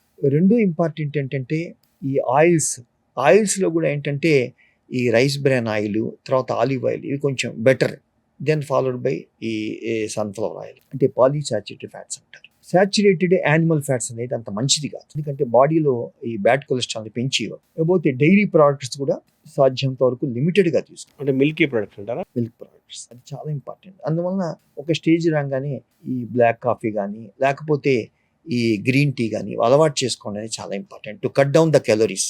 మనకి ఫర్ ఎగ్జాంపుల్ ఒక average adult person 60 to 70 kg ఉన్న వాళ్ళకి మిడిల్ ఏజ్లో 2250 kilo calories sedentary person requirements ఉంటే, మనం తీసుకునే 3 పూట్ల ఫుడ్, బ్రేక్ఫాస్ట్ కానీ, లంచ్ కానీ, డిన్నర్ కానీ, హై కార్బోహైడ్రేట్ డైట్ కానీ తీసుకుంటే ఆల్మోస్ట్ 15-20 వేల కిలో క్యాలరీస్ తీసుకుంటాం. దాంతో మనకేమవుతుంది, డిజర్ట్స్ అని అవని ఇవని అవి ఎప్పుడైతే తీసుకున్నామో ఆ ఎక్స్ట్రాదంతా ఏంటంటే మనకి షుగర్స్ పెంచడానికి, ఫ్యాట్గా అక్యూములేట్ అవడానికి మారిపోతాయి. దాంతో వెయిట్ గెయిన్ ఒక స్టేజ్ అయిన తర్వాత. పెరిగే వయసులో అయితే మనకి రిక్వైర్మెంట్స్ ఉంటాయి కాబట్టి ఈ వెగరస్ వాటిల్లో, ఈ పరిగెత్త వీటన్నిటిలో అంటే మనకి సరిపోతుంది. సెకండరీ గ్రోత్ వస్తుంది. 30 ఇయర్స్ తర్వాత మన హార్జాంటల్ పెరగటం, బొజ్జలు పెరగటం, ఇవన్నీ టైట్స్ పెరగటం ఇవంటారు. సో ఇది మంచిది కాదు.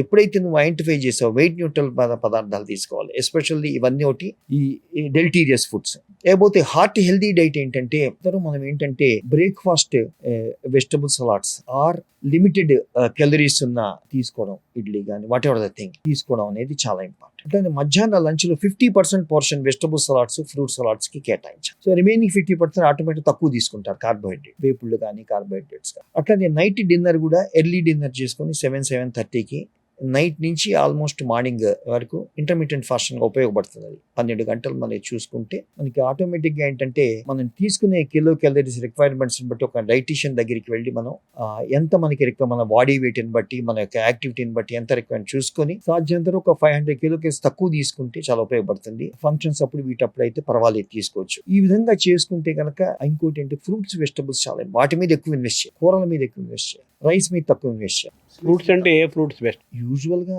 అన్ని కలర్డ్ ఫ్రూట్స్ అన్ని మంచివి. అవకాడో కొన్ని చెప్తుంటారు కదా. అవగాడో మంచిది, కానీ ఎంత కాదనుకున్నా మన మిడిల్ క్లాస్ వాళ్ళకి అవగాడో ఇవన్నీ అది కాదు. ఎప్పుడైనా ఏదో 1 సంవత్సరం 1 సార్లు తీసుకోవాలి. But papaya, all coloured fruits ఇవి తీసుకోవడం అనేది చాలా ఇంపార్టెంట్. బాదం సార్? బాదం నట్స్ వచ్చేప్పటికి నట్స్లో కూడా హై ఎనర్జీ, అందువల్ల 4-5 నట్స్ లా తీసుకుంటే పర్వాలేదు లిమిటెడ్గా. అదే కనుక అదే అని చెప్పేసి బండెడ్ తీసుకుంటే మళ్ళీ హై ఎనర్జీ అవుతుంది. అదొకటి మంచిది కాదు. ఈ కలర్డ్ ఫ్రూట్స్, వెజిటబుల్స్ వీటితో పాటుగా ఈ నట్స్ ఇవి తీసుకోవడం, వేపుళ్ళు తక్కువ తింటాం, ఉడకబెట్టి ఎక్కువ తింటాం సాధ్యంతరం. Fruits vegetables lots part of our lifestyle. అంటే మధ్యాహ్నం ఈ నాన్ కార్బోహైడ్రేట్ డేట్స్ కూడా ఉన్నాయి. ముఖ్యంగా ఎస్టాబ్లిష్డ్ ప్రాబ్లం ఉన్న వాళ్ళకి, డయాబెటీస్, కొలెస్ట్రాల్, కీన్వా తీసుకుంటే అది బేసిక్గా సీడ్స్ అనమాట, కార్బోహైడ్రేట్ ఉంటుంది దాంట్లో. అది అట్టని లిమిటెడ్గా ఈ మన కొర్రలు ఇవి ఉన్నాయి, చిరుధాన్యాలు, అవి మనం ఫైబర్ డైట్ కాబట్టి మనం తక్కువ తీసుకొని కడుపు నిండిపోతుంది. సో వాటి మీద ఎక్కువ ఇన్వెస్ట్ చేసుకుంటే మనకి హార్ట్ హెల్దీ ఫుడ్స్ అంటారు వీటన్నింటి. ఆ విధంగా చేసుకుంటే చాలా చాలా ఉపయోగంగా ఉంటుంది. వెయిట్ న్యూట్రల్కి చాలా ఉపయోగపడుతుంది, వెయిట్ పెరగకుండా వెయిట్ తగ్గే మోడ్లో అనమాట. అంటే ఇంటర్మీడియట్ ఫాస్టింగ్ అనేది అది మంచిది అంటారు. అది ఇంటర్మీడియట్ బ్యాలెన్స్గా వెళ్ళాలి. ఫర్ ఎగ్జాంపుల్ ఏంటంటే మనకి 3 పూట్ల ఫుడ్ ఎక్కువ ఓవర్ ఒక స్టేజ్ తర్వాత నుంచి, అందువల్ల 2 పూట్ల తీసుకుంటే మంచిది. సాధ్యంత వరకు ఉదయం బ్రంచ్ లాగా 11కి అట్లా 10:30కి అట్లా ఎక్కువ తీసుకోవడం, అంటే లంచ్ని కలిపి. మధ్యాహ్నం కావాలంటే ఏంటంటే వెజిటబుల్ సలాడ్స్ తీసుకోవడం. ఈవినింగ్ మళ్ళీ కల్లా 5:36 కల్లా తీసుకొని కంప్లీట్ చేసుకోవడం డిన్నర్. సో ఈ టైప్ ఆఫ్ ఫుడ్ ఏంటంటే మీకు వెయిట్ న్యూట్రల్, వెయిట్ లాస్ అనేది చాలా బాగా ఉంటుంది అండ్ హెల్దీ వెయిట్ మెయింటైన్ చేస్తారు. That is more important. అట్లానే వెయిట్ లాసే ప్రధానంగా ఉండి, వెయిట్ లాస్ పర్పస్ ఏంటి? షుగర్ రాకుండా, బీపీ కంట్రోల్ చేసుకోవడానికి, కొలెస్ట్రాల్ కంట్రోల్ చేసుకోవడానికి, తద్వారా హార్ట్ హెల్త్ ఉపయోగపడుతుంది కదా. వెయిట్ తగ్గించుకోవడం ఇంపార్టెంట్, కానీ అల్టిమేట్ బై ప్రోడక్ట్ ఏంటి? Heart health. అది లేకుండా వెయిట్ లాస్ అనేది, దానివలన హార్ట్ డెలిటేరియస్, కిడ్నీస్ తన్ని, తర్వాత ఇంకేదో వాంతులు అయ్యే ఫుడ్ తీసుకొని ఇవి తీసుకోకూడదు. అది చాలా ఇంపార్టెంట్. మన శరీరం మొత్తాన్ని ఆరోగ్యంగా ఉంచుకోవాలి, మెటబాలిజం చాలా బాగుండాలి, మన హార్ట్, కిడ్నీ అన్ని ఫంక్షనింగ్ బాగుండాలి, ఒక ఎయిమ్ తోటి మనం చేసుకోవాలి. ఎయిమ్ ఉండాలి మనం చేసేది. ఇంకో ఇంపార్టెంట్ ఏంటంటే జంక్ ఫుడ్, ప్రాసెస్డ్ ఫుడ్. ఇప్పుడు ఏంటంటే ఇమ్మోర్టల్ బిజినెస్ ఏంటంటే, ఒకటి ఫుడ్ బిజినెస్, రెండోది మెడిసిన్ హెల్త్ బిజినెస్. అందువల్ల నీకు హోటల్స్ ఎక్కువ వెలుస్తూ ఉంటాయి, అట్లానే హాస్పిటల్స్ ఎక్కువ వెలుస్తూ ఉంటాయి. మీరు చూడండి, ఇక్కడ ఏంటంటే మనం తీసుకునే ఫుడ్ టేస్ట్గా ఉండేగా తీసుకోవచ్చు, కానీ అది అకేషనల్గా ఏదో ఫంక్షన్స్ అప్పుడు, ఏదో once in 3 months, once in 2 months అట్లా పెట్టుకుంటే కనుక మీకు వెయిట్ న్యూట్రల్కి చాలా ఉపయోగపడుతుంది. ప్రాసెస్డ్ డైట్, జంక్ ఫుడ్ అనేది అదే పనిగా రోజు తీసుకోకూడదు. చాలా అట్లానే మంచి మంచి chefs, tasty food, healthy food, heart healthy తయారు చేసే వాళ్ళు కూడా ఉన్నారు. అవి మనం ఇన్కల్కేట్ చేసుకుంటే లాంగ్ టర్మ్లో ఉపయోగపడుతుంది. అంతే. అచ్చా. తర్వాత సార్, మన హెల్త్ని, మన హెల్త్ ఫుడ్ కాన్సెప్ట్లో ఏకభుక్తం అనేది కూడా మన భారతదేశంలో ముఖ్యంగా ఎక్కువ వింటాము. ఏకభుక్తం అంటారు, ఒక పూటే భోజనం చేస్తారు వాళ్ళు, రాత్రి మీద పండో పాలో దిగి పనుకుంటే కల్చర్ ఉండేది. దాని యొక్క ఇంపార్టెన్స్ ఏంటి సార్, రిలవెన్స్ ఏంటి? ఇది యాక్చువల్గా మన ఉపవాసాలు కానీ, అట్లానే ఏకభుక్తం కానీ ఒక ఏజ్ వచ్చిన తర్వాత అందరం ప్రాక్టీస్ చేయాలి. యాక్చువల్గా ఏజ్ నుంచి అని లేదు, యూజువల్గా 55-60 years నుంచి అంతా, అంటే రిక్వైర్మెంట్ తగ్గుతుంది. మనకి నడక ఉండదు, ఫిజికల్ యాక్టివిటీ తక్కువ ఉంటుంది కదా, బాడీ రిక్వైర్మెంట్స్గా మెటబాలిక్ ప్రాసెస్ స్లో అవుతుంది. యాజ్ యువర్ ఏజ్ అడ్వాన్సెస్ నీ బేసల్ మెటబాలిజం తగ్గిపోతూ ఉంటుంది. So to keep your metabolic active, ఈ 20 minutes వాకింగ్ చేస్తూ మన రిక్వైర్మెంట్స్ ఫుడ్ కూడా తగ్గిపోతుంది. కాబట్టి మనకి ఏకభుక్తం తీసుకొని, మీకు ఏదైనా fill up the blanks with the vegetable salads. నీకు మరీ ఆకలి ఉంటే వెజిటబుల్ సలాడ్స్. దానివల్ల ఏంటంటే నీకు షుగర్ మీద మంచి నియంత్రణ ఉంటుంది, అట్లానే కొలెస్ట్రాల్ మీద నియంత్రణ ఉంటుంది. ఇది కనుక తీసుకుంటే ఇది హార్ట్ హెల్తీ డైట్ కాకుండా డైరెక్ట్గా మెటబాలిక్ హెల్త్, ఇండైరెక్ట్గా హార్ట్ హెల్త్, ఆ విధంగా ఉపయోగపడుతుంది.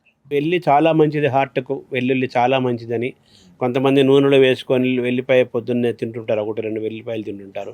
అలాగే ఫుడ్లో కూడా వెల్లిపాయలు వేసుకుంటారు, వేరే ఐటమ్స్లో వెల్లిపాయలు వేసుకుంటారు. కొంచెం డైరెక్ట్గా వెళ్ళే తేనెలో కలుపుకొని కాచుకొని కూడా తింటుంటారు. వెల్లికి హార్ట్కి ఉన్న రిలేషన్ ఏంటి? నిజంగా అంత వెల్లి అంత ఉపయోగపడుతుందా? అంటే యూజువల్గా ఈ వెల్లుల్లి అనేది కొలెస్ట్రాల్ తగ్గిస్తుంది, కానీ మరి ఎవిడెన్సెస్ ఏంటంటే ఈ కొలెస్ట్రాల్ తగ్గించడం వల్ల హార్ట్ బ్లాక్స్ ప్రివెంట్ చేయడం మీద అసలు ఏ స్టడీస్ లేవు. అందువల్ల ఏంటంటే నీకు వెల్లుల్లి దేనికి వచ్చింది? Just to keep the food more tasty, ఆ విధంగా చూడాలి. కొలెస్ట్రాల్ లెవెల్లో దానికి కొంచెం పోర్షన్ ఉంది కాబట్టి ఆ విధంగా చూడాలి తప్ప వెల్లుల్లి తినేసి పూర్తిగా మనం హార్ట్ బాగుంది అనుకోవడం అనేది భ్రమాది. సో గుండెని కాపాడటంలో, గుండె హెల్త్ దెబ్బతినకుండా ఉండటంలో కొలెస్ట్రాల్ ఒక్కటే కాదు కదా, ఇంకా చాలా ఉన్నాయి కదా రిలేటెడ్గా. ఒకటి ఏంటంటే మెటబాలిక్ హైపర్ టెన్షను, తర్వాత షుగరు, కొలెస్ట్రాల్, వీటితో పాటు హెరిడిటరీ. ముఖ్యంగా ఏంటంటే హెరిడిటరీగా పేరెంట్స్కి కనుక 55 ఏళ్ళ లోపల హార్ట్ ప్రాబ్లమ్స్ ఉంటే పిల్లలకు కూడా 35-40 yearsకి వచ్చే అవకాశాలు ఎక్కువ ఉన్నాయన్నమాట. సో అందువల్ల hereditary plays a significant role. ఆ తర్వాత మోస్ట్ ఇంపార్టెంట్ స్మోకింగ్. ముఖ్యంగా స్మోకింగ్ కూడా యంగ్ హార్ట్ అటాక్స్కి ప్రధానమైన పాత్ర స్మోకింగ్, హెరిడిటరీ అనమాట. 30 ఏళ్ల లోపల యంగ్ అంటారు, వెరీ యంగ్ అంటారు, వాళ్ళలో ఈ రెండు చాలా మేజర్ రిస్క్ ఫ్యాక్టర్స్. మిడిల్ ఏజ్లో diabetes, hypertension, high cholesterol because of the environmental factors, excessive calorie intake వల్ల వచ్చేవి ప్రధానమైన పాత్ర. పెద్ద ఏజ్లో ముఖ్యంగా ఏంటంటే age related wear and tear phenomena వల్ల calcium accumulation, more than 70 years తర్వాత కాల్షియం బ్లాక్స్. సో ఇవి ప్రధానంగా రిస్క్ ఫ్యాక్టర్స్. ఇవి కాకుండా ఒకేషనల్గా అప్పుడప్పుడు మనకి స్మోకింగ్ హ్యాబిట్లో కాకుండా అదర్ రిస్క్ ఫ్యాక్టర్స్, కొంతమందికి ప్రెగ్నెన్సీలో ఒక్కోసారి థ్రాంబోటిక్ టెండెన్సీ కొంతమందికి థ్రాంబోటిక్ డిజార్డర్ అంటే క్లాట్ ఫార్మింగ్ టెండెన్సీస్ ఉన్న వ్యాధులు ఉండటంలో ఈ డైరెక్ట్ థ్రాంబోసిస్ గుండె రక్తనాళాలు కూడా ఎఫెక్ట్ అయ్యి హార్ట్ అటాక్స్ వచ్చే సందర్భాలు ఉంటాయి. సో ఇవి మేజర్గా మనకి తెలియనివి చాలా ఫ్యాక్టర్. ఇన్ఫ్లమేటరీ డిసీజెస్ కూడా ఉన్నాయి, ముఖ్యంగా కొన్ని ఆటోఇమ్యూన్ డిసీజెస్ లో ఇవి కూడా గుండె రక్తనాళాలు ఎఫెక్ట్ ఇచ్చి తద్వారా వాస్కులైటిస్ అని, చిన్నపిల్లల్లో కవసాకి డిసీజ్ అని, ఇవన్నీ రేర్ వ్యాధులు. తర్వాత మన హార్ట్ని కాపాడుకోవటంలో మనం తీసుకోవాల్సిన జాగ్రత్తల్లో బ్లాక్స్ ఏర్పడుతుంటాయి అంటుంటారు కదా. ఒక బ్లాక్ పడింది అంటారు, మల్టిపుల్ బ్లాక్స్ అంటుంటారు. దాన్ని ఎలా తెలుసుకోవాలి మన గుండెలు బ్లాక్స్ పడ్డాయని? సో ఫస్ట్ ఏంటంటే ఈ బ్లాక్స్ అనేది ఒకటి మేనిఫెస్ట్ అవ్వచ్చు, లేకపోతే మేనిఫెస్ట్ అవ్వకుండా సైలెంట్గా ఉండొచ్చు. సైలెంట్గా దాన్ని సైలెంట్ ఇస్కీమియా అంటారు అనమాట మెడికల్ భాషలో. అదే మేనిఫెస్ట్ అయితే 2 రకాలుగా మేనిఫెస్ట్ అవుతుంది. ఒకటి ఉపద్రవంలాగా మేనిఫెస్ట్ అవుతుంది, అక్యూట్ కరోనరీ సిండ్రోమ్స్ అంటారు, దాన్ని హార్ట్ అటాక్స్ అంటారు. దీంట్లో మేజర్ హార్ట్ అటాక్స్ ఏమో ఎస్టీ ఎలివేషన్ ఎంఐ అంటారు, మైనర్ హార్ట్ అటాక్స్ అంటే నాన్ ఎస్టీ ఎలివేషన్ ఎంఐ అంటారు. రెండోది ఏంటంటే క్రానిక్, అంటే నడుస్తుంటే నొప్పి రావటం, రెస్ట్ తీసుకుంటే తగ్గటం, దాన్ని chronic stable angina or variable threshold angina అంటమాట. ఇవి మేనిఫెస్టేషన్స్. అన్మానిఫెస్టేమో సైలెంట్ ఇస్కీమియా అంటమాట. సో ఇవన్నీ మేనిఫెస్టేషన్స్లో హార్ట్ అటాక్స్ సస్పిషన్ చేస్తారు కార్డియాలజిస్ట్. చూసి క్రానిక్ స్టేబుల్ యాంజియోనా అయితే కనుక టీఎంటీ పాజిటివ్ ఉంది కనుక ఎందుకంటే మనం యాంజియోగ్రామ్ చేయిస్తాము. అదే కనుక సైలెంట్ షుగర్ వాళ్ళలోను, పెద్ద ఏజ్లోను, ఆడవాళ్లలోను, అట్లానే కొంతమందికి ఏంటంటే ఈ కొలెస్ట్రాల్ సంబంధించిన వ్యాధుల్లోనూ సైలెంట్ హార్ట్ అటాక్స్ ఉంటాయి. సో ఈసీజీలో మార్పులు కనుక ఉండి సైలెంట్ చేంజెస్ ఉండి ఏ పాష్టం కష్టం లేకుండా ఉన్న వాళ్ళకు కూడా ఈ సిటీ యాంజియో చేయిస్తాం. ఎందుకంటే ఏ మనిషికి ఏ కష్టం లేకుండా ఉంటే నీకు హార్ట్ ప్రాబ్లం ఉంటే అవన్నీ నమ్మరు, న్యాచురల్. అది తిమ్మరు చెప్పినట్టుగా పెద్ద గీత ఉంటే మనం చిన్న గీత చూపించాం. నీకు ఏ కష్టం లేకుండా నీకు కష్టం ఉంటే ముందు జనాలు దిగ్భ్రాంతి లోనవుతారు. ఇప్పుడున్న కాలంలో అంటే డాక్టర్లు భయపెడతారు ఊరికైనా కమర్షియల్ అంటే. ఈ బ్యాక్గ్రౌండ్లో ఒక్కోసారి ఏంటంటే ఈ హార్ట్ సిమ్టమ్స్ గ్యాస్ట్రిక్ ట్రబుల్ రూపంలోను, అంటే కడుపులో మంట, అదేదో గ్యాస్ ట్రబుల్ అనుకోవచ్చు మనం. అట్లనే భుజాలు నొప్పి, ఆర్థోపెడిక్ ప్రాబ్లం ఉంటుంది. కొంతమంది వీపులో నొప్పి, అదేదో ఆర్థోపెడిక్ వీపు నొప్పి అనుకుంటారు. కొంతమంది గొంతు నొక్కి వేసుకుంటే ఏంటి ప్రాబ్లం అనుకుంటారు. కొంతమంది పంటి నొప్పి సందర్భాలు ఉంటాయి. కొంతమంది కాకుండా ఆయాసం వచ్చి లంగ్స్ డాక్టర్కి వెళ్తుంటారు. ఇన్ని పనోరమా ఆఫ్ ఎటిపికల్ అంటే వ్యాధి అంటే స్ట్రైట్ గా వచ్చి ఉంటే గుట్లో గుడ్డు కూడా కనిపెడుతుంది, అది హార్ట్ అని. ఛాతి నొప్పి వచ్చి సడన్ గుంచి చెమటం పట్టి, కానీ ఒకసారి దావుడు మూతలాడుతూ వస్తుంది ఈ సిమ్టమ్స్తో. అప్పుడు వాళ్ళకేంటి తర్వాత డాక్టర్గా మేము ఏంటంటే ఏంటి ఈసీలో చేంజెస్ ఉన్నాయి, ఎప్పుడైనా వచ్చింది అంటే అవునండి అప్పుడు ఏదో వచ్చి చెమటలు పట్టింది, అట్లయితే మీకు ఏంటంటే సిటీ యాంజియో చేయించుకోండి అని చెప్తాం అనమాట. షుగర్ వాళ్ళలో థ్రెషోల్డ్ డీజ్లో చిన్న పవనైనా పెద్ద కర్తకుండా పాలసీ ఫాలో అవుతాం. అందులో షుగర్ వాళ్ళకి మాత్రం థ్రెషోల్డ్ ఉంది కాబట్టి మీరు యాంజియోగ్రామ్ చేయించుకోండి. ఈ angiogram is the gold standard. అట్లా సిటీ యాంజియో ఉందా లేదా, నార్మల్గా ఉంటే కనుక ఆ నొప్పిని ఇగ్నోర్ చేయొచ్చు. It will confidently rules out the blocks. City angio as a screen test risk factors అందరూ వాళ్ళు ప్రతి 5 ఏళ్లకు ఒకసారి చేయించుకుంటూ, ఎందుకంటే 5 yearsకి రిస్క్ మారుతూ ఉంటుంది, హార్ట్ హెల్త్ని పదిలంగా ఉంచుకోవచ్చు. సపోజ్ యాంజైనా ఉండి టీఎంటీ పాజిటివ్ ఉన్నా, హార్ట్ అటాక్ ఉందా, ఇమ్మీడియట్గా యాంజియోగ్రామ్ చేసుకొని బ్లాక్స్ని ఐడెంటిఫై చేస్తాం అన్నమాట. So gold standard is angiogram to identify the blocks. అంటే మామూలుగా యాంజియోగ్రామ్ ద్వారా మీరు తెలుసుకుంటారు అంతే కదా ఎన్ని బ్లాక్స్ ఉన్నాయని. అంతే. ఎన్ని బ్లాక్స్ డేంజర్ అండి? డేంజరు నాన్ డేంజర్ కాదండి. బేసిక్గా ఏంటంటే నీకు మేనేజ్మెంట్ అనమాట. బ్లాక్స్లో మైల్డ్ బ్లాక్స్ అంటే లెస్ దాన్ 50%, అవి మందులతో కరిగిపోతాయి. అట్లానే 50 to 60% ఆర్ 70% కానీ బార్డర్ లైన్ బ్లాక్స్. ఈ బార్డర్ లైన్ బ్లాక్స్ అవి హార్ట్ అటాక్స్ దారితీస్తాయా, అది తగ్గిపోతాయి అనేది FFR అని ఒక టెస్ట్ చేసి జ్యోతిష్యం చెప్తుంది. సో పాజిటివ్ ఉంటే కనుక యాంజియోప్లాస్టీ చేస్తే వాళ్ళకి ఫ్యూచర్లో రావు. నెగిటివ్ ఉందంటే కాన్ఫిడెంట్ గా మనం మందులతో కరిగించవచ్చు అన్నమాట. మోర్ దాన్ 70-75% టైట్ బ్లాక్స్ అంటారు, అంటే వాటి మీద క్లాట్ ఫార్మింగ్ టెండెన్సీ ఎక్కువ ఉంటాం అనేది ఉండే అవకాశం ఉందన్నమాట. అలాంటి వాళ్ళని మాత్రం బెలూన్ ట్రీట్మెంట్ చేసి యాంజియోప్లాస్టీ స్టెంట్ వేస్తాం. ఇందుట్లో మళ్ళీ సింపుల్ బ్లాక్స్, కాంప్లెక్స్ బ్లాక్స్ అంటారు. సింపుల్ బ్లాక్స్ ఒక దాంట్లో ఉన్న, రెండిట్లో ఉన్న, మూడిట్లో ఉంటే కనుక మల్టీవెసల్ యాంజియోప్లాస్టీ ద్వారా మనకి కంట్రోల్ చేసుకోవచ్చు స్టెంటింగ్ చేసి. అదే కనుక కాంప్లెక్స్ బ్లాక్స్ అంటే కాల్షియం డిపాజిట్ బ్లాక్స్, అట్లనే బైఫర్కేషన్ జంక్షన్ బ్లాక్స్, అట్లనే క్రానిక్ టోటల్ అక్లూజన్స్ అంటారు. ఇది అట్లా left main blocks, long segment blocks, గ్రాఫ్ట్లో వచ్చే బ్లాక్స్, ఇవన్నీ కాంప్లెక్స్ బ్లాక్స్ అంటారు. ఈ కాంప్లెక్సిటీ ఎక్కువయ్యే కొద్దీ లెఫ్ట్ మెయిన్ నుండి surgery is better than the angioplasty, multivessel angioplasty. అలా కాకుండా లెఫ్ట్ మెయిన్ ఎఫెక్ట్ అవ్వకుండా మిగతా మూట్లో బ్లాక్స్ ఉన్నంత కాలం స్టిల్ మల్టీవెసల్ యాంజియోప్లాస్టీ. ఇప్పుడున్న కొత్త సాధనాలు వస్తాయి, కాల్షియం తీసేసే సాధనాలు, కాల్షియం బ్లాక్స్ మేనేజ్ చేయొచ్చు ఆపరేషన్ లేకుండా. అట్లనే బైఫర్కేషన్ స్ట్రాటజీస్ వచ్చినాయి, బైఫర్కేషన్ బ్లాక్స్ మేనేజ్ చేయొచ్చు. క్రానిక్ టోటల్ బ్లాక్స్ మేము జపనీస్ వాళ్ళతో అసోసియేషన్, ఇండో జపనీస్ సిటీ ఒక క్లబ్ అని. సో జపనీస్ వాళ్ళతో ఉండే ఆ హార్డ్వేర్ తో సిటీఓస్ కూడా ఓపెన్ చేయొచ్చు. సో ఆ విధంగా కాంప్లెక్స్ బ్లాక్స్ కూడా ఇప్పుడు కార్డియాలజిస్ట్ పర్వ్యూలో చేస్తాం. కానీ ఎంత కాదనుకుందా అంటే మల్టిపుల్ అంటే సపోజ్ 5-6 కాంప్లెక్స్ అనుకోండి, సర్జరీ ఈజ్ బెటర్. అందువల్ల ఆ కార్డియాలజిస్ట్ డిస్క్రిమినేషన్ మీద మనకి పేషెంట్ యొక్క ఫైనాన్సెస్, పేషెంట్ యొక్క complexity of the blocks, associated problems, lung, liver, kidney supportive problems బట్టి డెసిషన్ మేకింగ్ సర్జరీ ఈజ్ బెటరా, multi angioplasty is equally effective అనే దాన్ని బట్టి మనం పేషెంట్కి అడ్వైజ్ చేయాలి. స్టెంట్కి దానికి తేడా ఏంటి సార్? స్టెంట్ అనేది ఫండమెంటల్గా ఈ బెలూన్ సంబంధించిన యాంజియోప్లాస్టీ రక్తనాళాన్ని రిపేర్ చేసి ఈ మన రక్తనాళాలు బేసిక్గా ఏంటంటే ఇలాస్టిక్, ఓపెన్ చేయగానే మళ్ళీ బెలూన్ తగ్గగానే మళ్ళీ కొలాప్స్ అవుతాయి. ఈ కొలాప్స్ అవ్వకుండా స్టెంట్ అనేది మనకి కెఫోల్డ్లా పనిచేస్తుంది.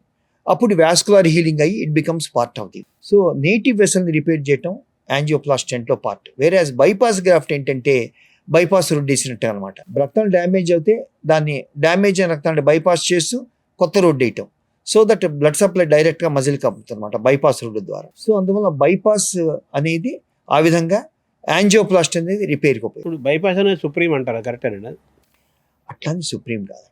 బేసిక్గా ఏంటంటే మొట్టమొదటి డెంటన్ కూలీ 1963లో ఈ బైపాస్ టెక్సాస్లో ఫస్ట్ స్టార్ట్ చేసినప్పుడు అప్పుడు అందుబాటులో ఉండేది. వెస్ట్రన్ కంట్రీస్ ఉండే అప్పుడు ఎన్టీ రామారావు, సెలబ్రిటీస్ వీళ్ళందరూ ఏందారు వీళ్ళు అక్కడికి వెళ్ళి చేయించుకోవడం ఇవన్నీ చేస్తుండేవాళ్ళు. ఆ తర్వాత మన వాళ్ళు అక్కడ ట్రైన్ అయ్యి వచ్చి ఇక్కడ ఇదైంది స్టాండ్ అయింది. అంటే 1970s జర్మన్ ఫిజిసిస్ట్ డాక్టర్ గ్రోయిన్జికి యాంజియోప్లాస్టీ ఫస్ట్ కనిపెట్టారు. ఆ తర్వాత స్టాండర్డైజ్ అయ్యి late 1980sలో ఏంటంటే పివి నరసింహారావు పాలసీస్లో మనకి ఇండియాలో వీఆర్ ఏబుల్ టు డూ. తర్వాత 93లో బేర్ మెటల్ స్టెంట్ టెక్నాలజీ వచ్చింది. ఆ తర్వాత దాని లిమిటేషన్స్ 30% మళ్ళీ బ్లాక్స్ రావడం వల్ల ఫస్ట్ మెడికేటెడ్ స్టెంట్ అనేది వచ్చింది. 2000 మిలీనియం యొక్క గిఫ్ట్ అది. ఆ తర్వాత మళ్ళీ దాంట్లో అడ్వాన్సెస్ వచ్చి దాని యొక్క సైడ్ ఎఫెక్ట్స్ చేసి first, second, third, fourth, fifth, 6th generation stent వచ్చిన తర్వాత బయోడిగ్రేడబుల్ స్టెంట్స్ అంటాం. అది వచ్చిన తర్వాత no it become standardized. And stent కూడా మంచి క్వాలిటీ వచ్చి ఎఫ్డీ అప్పుడు ఆల్మోస్ట్ స్టెంటింగ్ అనేది బైపాస్ సర్జరీగా 10 to 15 years పనిచేసే స్టెంట్ కూడా మంచి వచ్చింది. ఓన్లీ థింగ్ ఏంటంటే కార్డియాలజిస్ట్ అనేది పేషెంట్ యొక్క షార్ట్ టర్మ్, లాంగ్ టర్మ్ యొక్క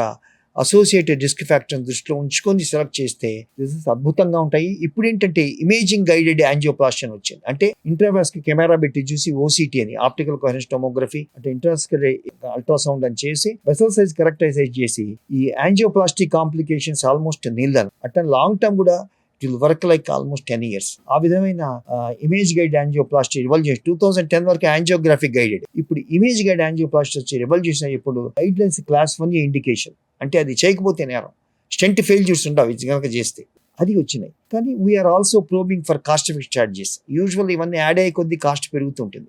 పేషెంట్ కూడా బర్డెనే కాబట్టి మేము కూడా ఏవో చిన్న స్ట్రాటజీస్తో పేషెంట్కి how we have to help అనేది చేసి ఇమేజ్ గైడ్ యాంజియోప్లాస్టీ కూడా కొంచెం అందుబాటులో చేసేటట్టు చేస్తున్నాం అనమాట. ఇప్పుడు ఏఐ రోబోటిక్ వచ్చినాయి వాటి ఎలా చూడాలి సార్? అది కూడా ఇంపార్టెంట్. ఈ ఆర్టిఫిషియల్ ఇంటెలిజెన్స్ వచ్చేప్పటికి ఏంటంటే almost all equipment artificial intelligence including ఈ anticipation of the heart attacks రాగానే ఏ టూల్తో మనకి ఇదవుతుంది అనేది ఏఐ ద్వారా ఇప్పుడు కొత్త ఆల్గోరిథమ్స్ వచ్చినాయి. సో తద్వారా ఏంటంటే మనం హార్ట్ అటాక్స్ని చాలా ఎఫెక్టివ్గా మేనేజ్ చేయొచ్చు. అట్లనే హార్ట్ ప్రాబ్లమ్స్ రాకుండా ముందే పసిగట్టి వ్యాధిని 80 kilometers బదులు 20 kilometers ఆపేసే సాధనాలు వచ్చినాయి. అలా చేయొచ్చు. అది కాకుండా రోబోటిక్ యాంజియోప్లాస్టీస్ వచ్చినాయి. కానీ అది బాగా కాస్ట్ ప్రొహిబిటివ్. ఇంకా ఇన్ఫాంటైల్ స్టేజ్లో ఉంది. మన దీంట్లో ఇండియాలో గుజరాత్లో ఫస్ట్ చేశారు డాక్టర్ పటేల్. అఫ్ కోర్స్ అది ఈచ్ యాంజియోప్లాస్టీనే మనకి ఆల్మోస్ట్ ఒక 10 lakhs అట్లా ఉంటుంది. అందువల్ల ఏంటంటే మరి అది అందుబాటులో ఉండడానికి ఇంకా 2-3 కంపెనీస్ ఇండస్ట్రీ చేసి అప్పుడు క్రాష్ అయ్యి మనకు కూడా అందుబాటులో వచ్చే అవకాశాలు ఉన్నాయి. కానీ ఎంతైనా రిమోట్గా చేయాలి అది మెయిన్గా. ఇప్పుడు చెప్పిన ఈ స్టెంట్లు కానీ యాంజియోప్లాస్టీ కానీ బైపాస్లు కానీ ఇవన్నీ కూడా ఇప్పుడు కాస్ట్లీ అయినాయా, అందుబాటులో ఉన్నాయంటారా? ఒక రకంగా వైద్యం చెప్పారు. అందువల్ల ఇక చాలా ఇంపార్టెంట్. ఇక్కడ ఏంటంటే చాలా ఇంపార్టెంట్ అర్థం చెప్తున్న కాన్సెప్ట్స్ మనకి గవర్నమెంట్ స్కీమ్స్ వచ్చి చాలా ఉపయోగపడుతున్నాయి. సామాన్య మానవుడికి కార్పొరేట్లు కూడా అందుబాటులో వైద్యం వచ్చింది. కానీ దీంతో పాటుగా కార్పొరేట్ ఎప్పుడైతే వచ్చిందో దానికి ఓన్లీ యాంటీడోట్ వెస్టర్న్లో ఉండే మంచిని మనం ఓన్ చేసుకోవటం, that is health insurance. So మనిషి ఏంటంటే government responsibility, individual person responsibility important. అన్ని గవర్నమెంట్ మీద తోసేస్తే వాళ్ళు ఎంతవరకు ఇచ్చేయగలరు చెప్పండి. అందువల్ల కంపల్సరీ మనవంతుగా మనం ఏంటంటే హెల్త్ ఇన్సూరెన్స్ చేయించుకునేది ఇంపార్టెంట్ బాధ్యత. ఎందుకంటే సడన్గా ఉన్నట్టు ఏ మనిషికైనా 2-3 లక్షలు అంటే ఎవరికైనా కష్టం అవుతుంది.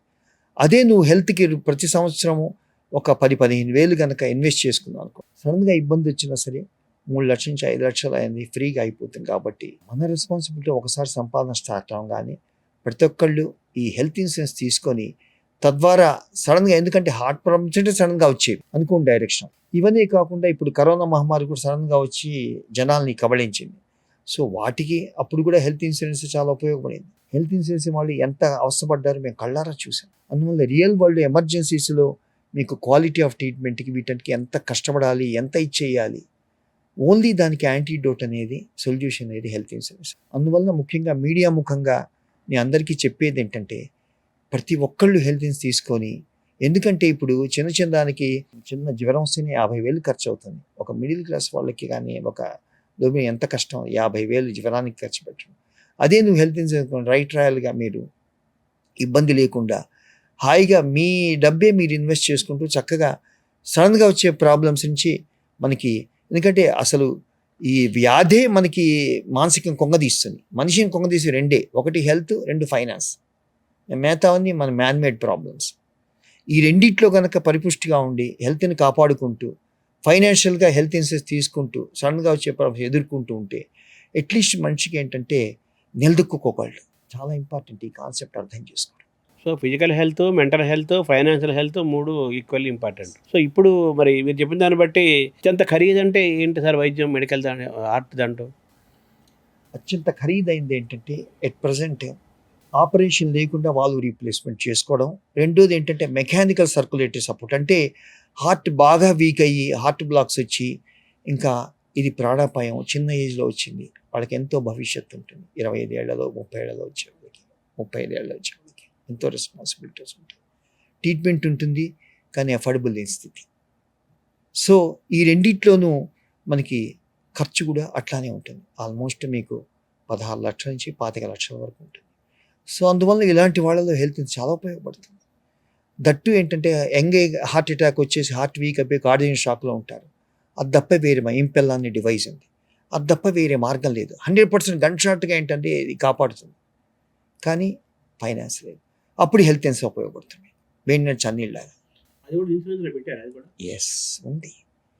అట్లానే వాల్వ్ రీప్లేస్మెంట్స్ ముఖ్యంగా పెద్ద ఏజ్ వచ్చి heart liver problem, lung problem, kidney problem, నరాల ప్రాబ్లం ఉండి, గుండె వీక్నెస్ ఉండి బాడీ సపోర్ట్ చేయదు, అంటే సర్జరీ టేబుల్ మీద రిస్క్ ఎక్కువ, టేబుల్ డెత్స్. అలాంటి వాళ్ళకి కూడా ఈ హెల్త్ ఇన్సూరెన్స్లో మనకి ట్రావర్ అంటారు దాన్ని, వాల్వ్ రీప్లేస్మెంట్స్ అంటారు. సో ఇవి కనుక చేయించుకుంటే డెఫినెట్గా ఏంటంటే మనకి హెల్త్ ఇన్సూరెన్స్ అనేది ఆ విధంగా అక్కడికి వస్తుంది.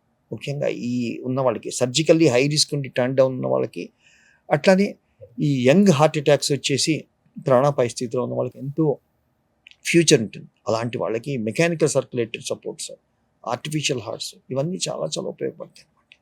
గోల్డెన్ అవర్ అంటారు కదా, ఎస్, ఏది గోల్డెన్ అవర్? చాలా ఇంపార్టెంట్. హార్ట్ అటాక్స్ వచ్చిన ఫస్ట్ 2 గంటలు అనేది గోల్డెన్ అవర్స్ అంటారు. అంటే ఆ టైంలో కనుక బ్లడ్ సప్లై సడన్గా కట్ ఆఫ్ అయిపోయి హార్ట్ మధ్య స్టన్ అవుతుంది, హార్ట్ అటాక్లో హార్ట్ వీక్ అవుతుంది. అది ఆ 2 అవర్స్లో కనుక ముందు హార్ట్ రక్తాలను ఓపెన్ చేసి రక్తస్రావం రెస్టోర్ చేస్తే పేషెంట్ ప్రాణాపాయం బయటపడుతుంది. ప్లస్ తద్వారా మజిల్ ప్రొటెక్ట్ అయ్యి గుండె వీక్నెస్ రాకుండా లాంగ్ టర్మ్లో ఈ మార్బిడిటీ లేకుండా ఉంటుందన్నమాట. ఒకప్పుడు 70-80లో ఇంత కాన్సెప్ట్ లేదు. ఫస్ట్ మా చిన్నప్పుడు ఏంటంటే ఫస్ట్ హార్ట్ అటాక్ ఏదో సరిగితే రెండోసారి కష్టం అనేవాళ్ళు. ఇప్పుడు ఏంటంటే అసలు ముందు హార్ట్ అటాక్ని ముందు ఫస్ట్ 2 అవర్స్లో కనుక క్యూర్ చేయగలనుకోండి, ప్రైమరీ యాంజియోప్లాస్టీ అంటారు. అంటే దగ్గరున్న క్యాథలాబ్ సెంటర్స్ దగ్గరికి హాస్పిటల్కి వెళ్ళి చేయించుకోవడం. కానీ ఒక్కొక్కసారి పెరిఫరల్ సెంటర్స్ కష్టం అవుతుంది. వాళ్ళకేంటే టెనెక్టెప్లేజ్ ఒక ఇంజెక్షన్ ఇచ్చేస్తే ముందు రక్తం కూడా కరిగిపోయి ఫ్లో ఎస్టాబ్లిష్, తర్వాత ఇక్కడికి వచ్చి విదిన్ 24 అవర్స్లో vessel wall repair, that is pharmaco invasive approach అంటారన్నమాట. అంటే థ్రాంబోలైసిస్ చేయటం, తర్వాత యాంజియోప్లాస్టీ చేసి రక్తాన్ని రిపేర్ చేస్తే 100% పేషెంట్కి ఏంటంటే లాంగ్ టర్మ్ బెనిఫిట్స్ అనేది చాలా బాగుంటుంది అనమాట. దీని గోల్డెన్ అనమాట. మన గుండెలో Covid effect, post Covid effect కూడా గురించి కూడా చర్చ జరుగుతుంది. ఇప్పుడు మళ్ళీ ఏదో కోవిడ్ అని అడావుడు జరుగుతుంది. దీన్ని ఎలా చూడాలి సార్? కోవిడ్ అండ్ మన గుండెని ఎలా చూడాలి? చాలా ఇంపార్టెంట్ అండి. యాక్చువల్గా కోవిడ్ టైంలో క్లాట్ ఫార్మింగ్ టెండెన్సీ, అది బేసిక్గా ఒక ఈ వైరల్ ఇన్ఫెక్షన్స్కి మన బాడీ ఎక్సెసివ్గా రియాక్ట్ అవ్వడం అనమాట. దాన్ని ఏంటంటే హైపర్ ఇన్ఫ్లమేటరీ రెస్పాన్స్, స్టామ్ అంటనమాట.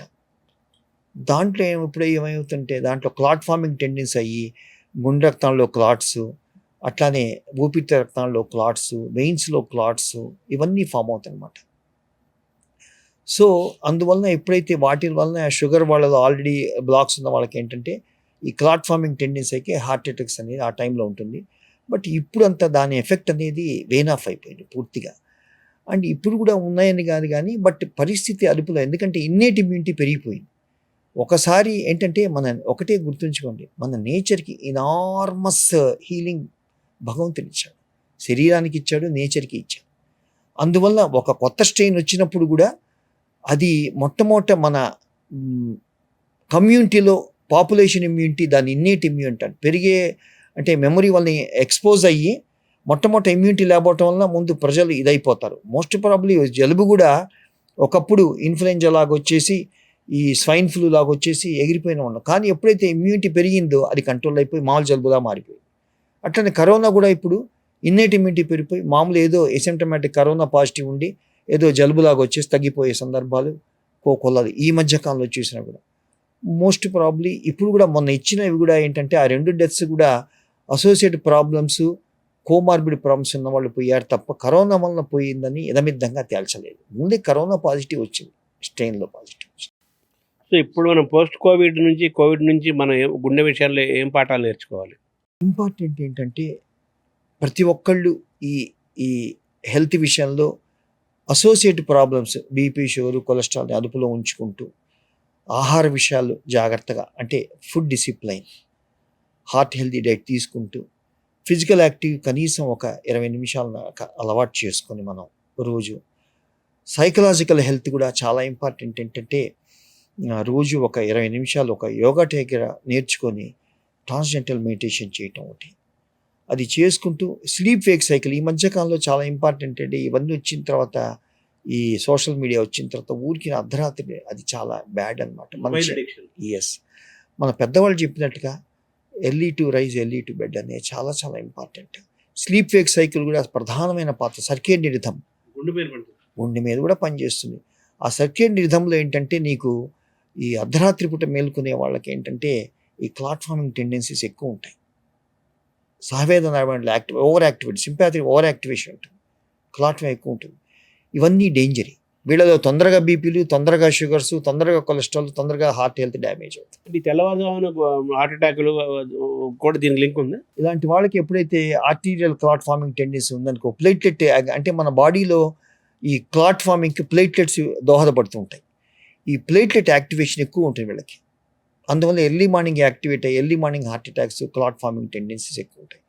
అందువల్ల కంపల్సరీ వాళ్ళకి ఏంటంటే ఈ మంచిగా గుడ్ సర్కేడియన్ రిథమ్ మెయింటైన్ చేస్తూ కావాలంటే బ్రాహ్మీ ముహూర్తంలో లేచి మెడిటేషన్ అనేది చాలా ఉపయోగపడుతుంది మన హెల్త్కి, శారీరకమైన హెల్త్కి, హార్ట్ హెల్త్కి. తర్వాత ఈ పిల్లలకి కొంతమంది గుండెలో హోల్తో పుడతారు కొంతమంది, దాన్ని ఎలా చూడాలి సార్? అంటే యూజువల్గా ఏంటంటే ఈ హోల్ అనేది 3 రకాలు ఉంటాయి. ఒకటి పై ఛాంబర్స్లో ఏట్రియల్ సెప్టల్ డిఫెక్ట్, కింద ఛాంబర్స్ వెంట్రికులర్ సెప్టల్ డిఫెక్ట్, 2 రక్తాల మధ్య పేటెంట్ డక్టస్ ఆర్టరీస్ ఉంటాయి. ఇది simple defects. Complex congenital heart disease అని అంటే డిఫెక్ట్స్ ప్లస్ వాళ్ళు మూసుకుపోవటం, టెట్రాలజీ ఫాలో ఇవన్నీ ఉంటాయి అన్నమాట. సో వీటిల్లో ఏంటంటే ఇప్పుడు మంచి మంచి సాధనలు వచ్చినాయి. సాధ్యంత వరకు ఆపరేషన్ లేకుండా క్లోజ్ చేసే విధానాలు వచ్చినాయి. ఏది ఏట్రియల్ సెప్టల్ డిఫెక్ట్ కానీ, వెంట్రికులర్ సెప్టల్ డిఫెక్ట్స్ కానీ, కొన్ని వితౌట్ డివైజెస్ స్పాంటేనియస్గా క్లోజ్ అవుతుంటాయి 70%. అట్లనే పీడీఏ అని. సో ఇప్పుడున్న టెక్నాలజీ ప్రకారం ఏంటంటే ఫస్ట్ సెకండ్ డికేట్స్ ఐడెంటిఫై చేసి సపరేట్గా పీడియాట్రిక్ కార్డియాలజీ కూడా బాగా డెవలప్ అవుతారు. అందువల్ల ప్రతి హాస్పిటల్లో ఆ డిపార్ట్మెంట్ కూడా ఉంది. కార్డియాలజీలో మా టీం ఒక మెంబర్ అన్నమాట.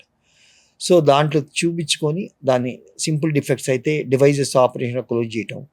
కాంప్లెక్స్ ఏంటంటే ఇప్పుడు కంజెంటల్ హార్ట్ డిసీజ్ కూడా మంచి సర్జన్స్ ఉన్నారు మన దీంట్లో హైదరాబాద్లో. So complex operation surgery with successful results. So compulsory వాటిని ఆ అవేర్నెస్ క్రియేట్ చేస్తున్నాం కూడా. అందువల్ల ప్రాపర్గా ఎవాల్యుయేట్ చేసి కనుక కాంప్లెక్స్ హార్ట్ డిసీజ్ ఆపరేషన్ చేస్తే పేషెంట్ లాంజివిటీ బాగుంటుంది, హార్ట్ హెల్త్ బాగుంటుంది, వాళ్ళకి అడల్ట్స్లో ఉండి హెల్త్ మెయింటైన్ చేయడానికి కూడా ఉపయోగపడుతుంది. సో అది పెద్ద ప్రాబ్లం ఏం కాదు. ఇప్పుడున్న అడ్వాన్స్డ్ అడ్వాన్స్ టెక్నాలజీ. తర్వాత ఈ హార్ట్ బీట్ మేనేజ్మెంట్లో కొంతమందికి ఆ బ్యాలెన్స్ లేకపోవడం వల్ల లోపల కొన్ని అమరుస్తారట కదా సార్, అదేంటది? యూజువల్గా వీటిల్లో ఏంటంటే ఈ రిథమ్ డిస్టర్బెన్స్ అంటారు. నార్మల్గా మన అందరికీ హార్ట్కి 60 to 120 ఉంటుంది. 120, 150 వరకు పర్వాలేదు. యాంగ్జైటీ వలన హార్ట్ రేట్ పెరగటం, అనీమియా వల్ల హార్ట్ రేట్ పెరగటం, థైరాయిడ్ వలన అంటే మెడికల్ మనసు వల్ల హార్ట్ రేట్ పెరుగుతూ ఉంటుంది. సో వాటికి ఏం పర్వాలేదు, అది మందులతో తగ్గిపోయేది. కానీ ఒకసారి disease related to electrical system, మన హార్ట్లో ఎలక్ట్రికల్ కండక్షన్ సిస్టమ్ ఉంది. సో అదేంటంటే 60 to 120 ఉంటుంది. కానీ కొన్ని వ్యాధుల్లో ఎలక్ట్రికల్ డిస్టర్బెన్స్ వచ్చి సడన్గా హార్ట్ రేట్ పెరుగుతుంది. అది సూపర్ టాకికార్డియా 200 రేట్ ఉంటుంది. దాన్ని ఏంటంటే రేడియో ఫ్రీక్వెన్సీ అబ్లేషన్ ద్వారా ఎక్కడైతే అబ్నార్మల్ అంటే దాన్ని ఏంటంటే ఇచ్చేస్తారు, దాన్ని అబ్లేట్ చేస్తారు. చేసేటప్పటికి నార్మల్ అయిపోతుంది. కొంత వెంట్రుకులర్ టాకికార్డియా అని ఉంటుంది. దాంట్లో కూడా అబ్నార్మల్ యాక్టివిటీని ఈ కార్టోని రీసెంట్ మెథడ్స్ ద్వారా దాన్ని కూడా అబ్లేట్ చేస్తారు. అలా కాకుండా హార్ట్ రేట్ తగ్గుతుంది. యూజువల్గా హార్ట్ బ్లాక్స్లో తగ్గుతుంది అనమాట. అంటే ఈ కండక్షన్ సిస్టమ్స్లో బ్లాక్స్ వచ్చేసి హార్ట్ రేట్ పడిపోయి 40-30 పడిపోతుంది కళ్ళు తిరిగి. వాటికి పేస్ మేకర్స్ ఇస్తారు. వీటిలో అడ్వాన్స్డ్ టెక్నాలజీ అంటే కొంతమందికి ఎరిథిమియాస్లో వెంట్రికులర్ ఎరిథిమియాస్ వచ్చేసి సడన్గా ఈ VTVF వచ్చి 400 హార్ట్ రేట్ వచ్చేసి పడిపోతుంటారు. ఇలాంటి వాళ్ళకి ఏంటంటే ఎలక్ట్రికల్ షాక్ ఇచ్చే AICD, ఆటోమేటెడ్ ఇంప్లాంటబుల్ కార్డియాక్ డిఫిబ్రిలేటర్ని ఎలక్ట్రికల్ కరెంట్ ఇంటర్నల్గా ఇచ్చి మళ్ళీ ఆడించేట్ చేస్తాను ఆర్టిఫిషియల్గా. అది అమరుస్తారు. ముఖ్యంగా గుండె బాగా వీక్ అయ్యి ఈ టైప్ ఆఫ్ ఎరిథిమియాస్ ఉండే వాళ్ళకి. ఇది కాకుండా కొంతమందికి ఏంటంటే ఈ ఎలక్ట్రికల్ సమన్వయం, ముఖ్యంగా ఈ సమన్వయం లోపించి తద్వారా మెకానికల్ సమన్వయం లోపించి హార్ట్ ఎన్లార్జ్మెంట్ ఉంటుంది. సో దీన్ని left bundle branch block association cardiomyopathy అంటారన్నమాట. సో వీళ్ళకి ఏంటంటే కంపల్సరీ ఈ CRTD అంటే కార్డియాక్ రీసంక్రనైజేషన్ థెరపీ అని మనం మళ్ళా సమన్వయాన్ని మళ్ళా చేసేటట్టుగా ట్రిపుల్ ఛాంబర్ పేస్ మేకర్ అంటారు. పై chambers, lower chambers, left ventricular chamber, ఈ మూడింటిని సమన్వయపరిచి తద్వారా హార్ట్ ఎన్లార్జ్మెంట్ తగ్గిపోయి మళ్ళీ మామూలు హార్ట్గా మారిపోతుంది అనమాట. CRTD and conduction system facing అంటారు, LBB పేసింగ్ అంటారు. వీటి ద్వారా ఏంటంటే మనకి మళ్ళీ హార్ట్ ఎన్లార్జ్మెంట్ తగ్గించే సాధనాలు వచ్చాయి. కానీ వాటిల్లో తప్ప మిగతా హార్ట్ అని పనిచేయదు. అది అందువల్ల ప్రాపర్గా ఐడెంటిఫై చేసి మనం చేస్తేనే ఇవన్నీ కాస్ట్లీవి, 10-12 లక్షలు అవుతుంది. కానీ గన్ షాట్గా తగ్గుతుంది. ఈ పేస్ మేకర్స్ ఇంకా నడుస్తుంది మంచిగా. అసలు 90 ఏళ్ల వృద్ధులకు కూడా ఆ వ్యాధి వల్లనే వాళ్ళు పడిపోతుంటారు. పెట్టగానే మళ్ళీ లేచి మామూలుగా ఉండిపోతారు. చిప్ పెట్టినట్టు కంప్యూటర్ పడిపోగానే క్రాష్ అవ్వగానే చిప్ పెట్టగానే మనం రన్ అంటే.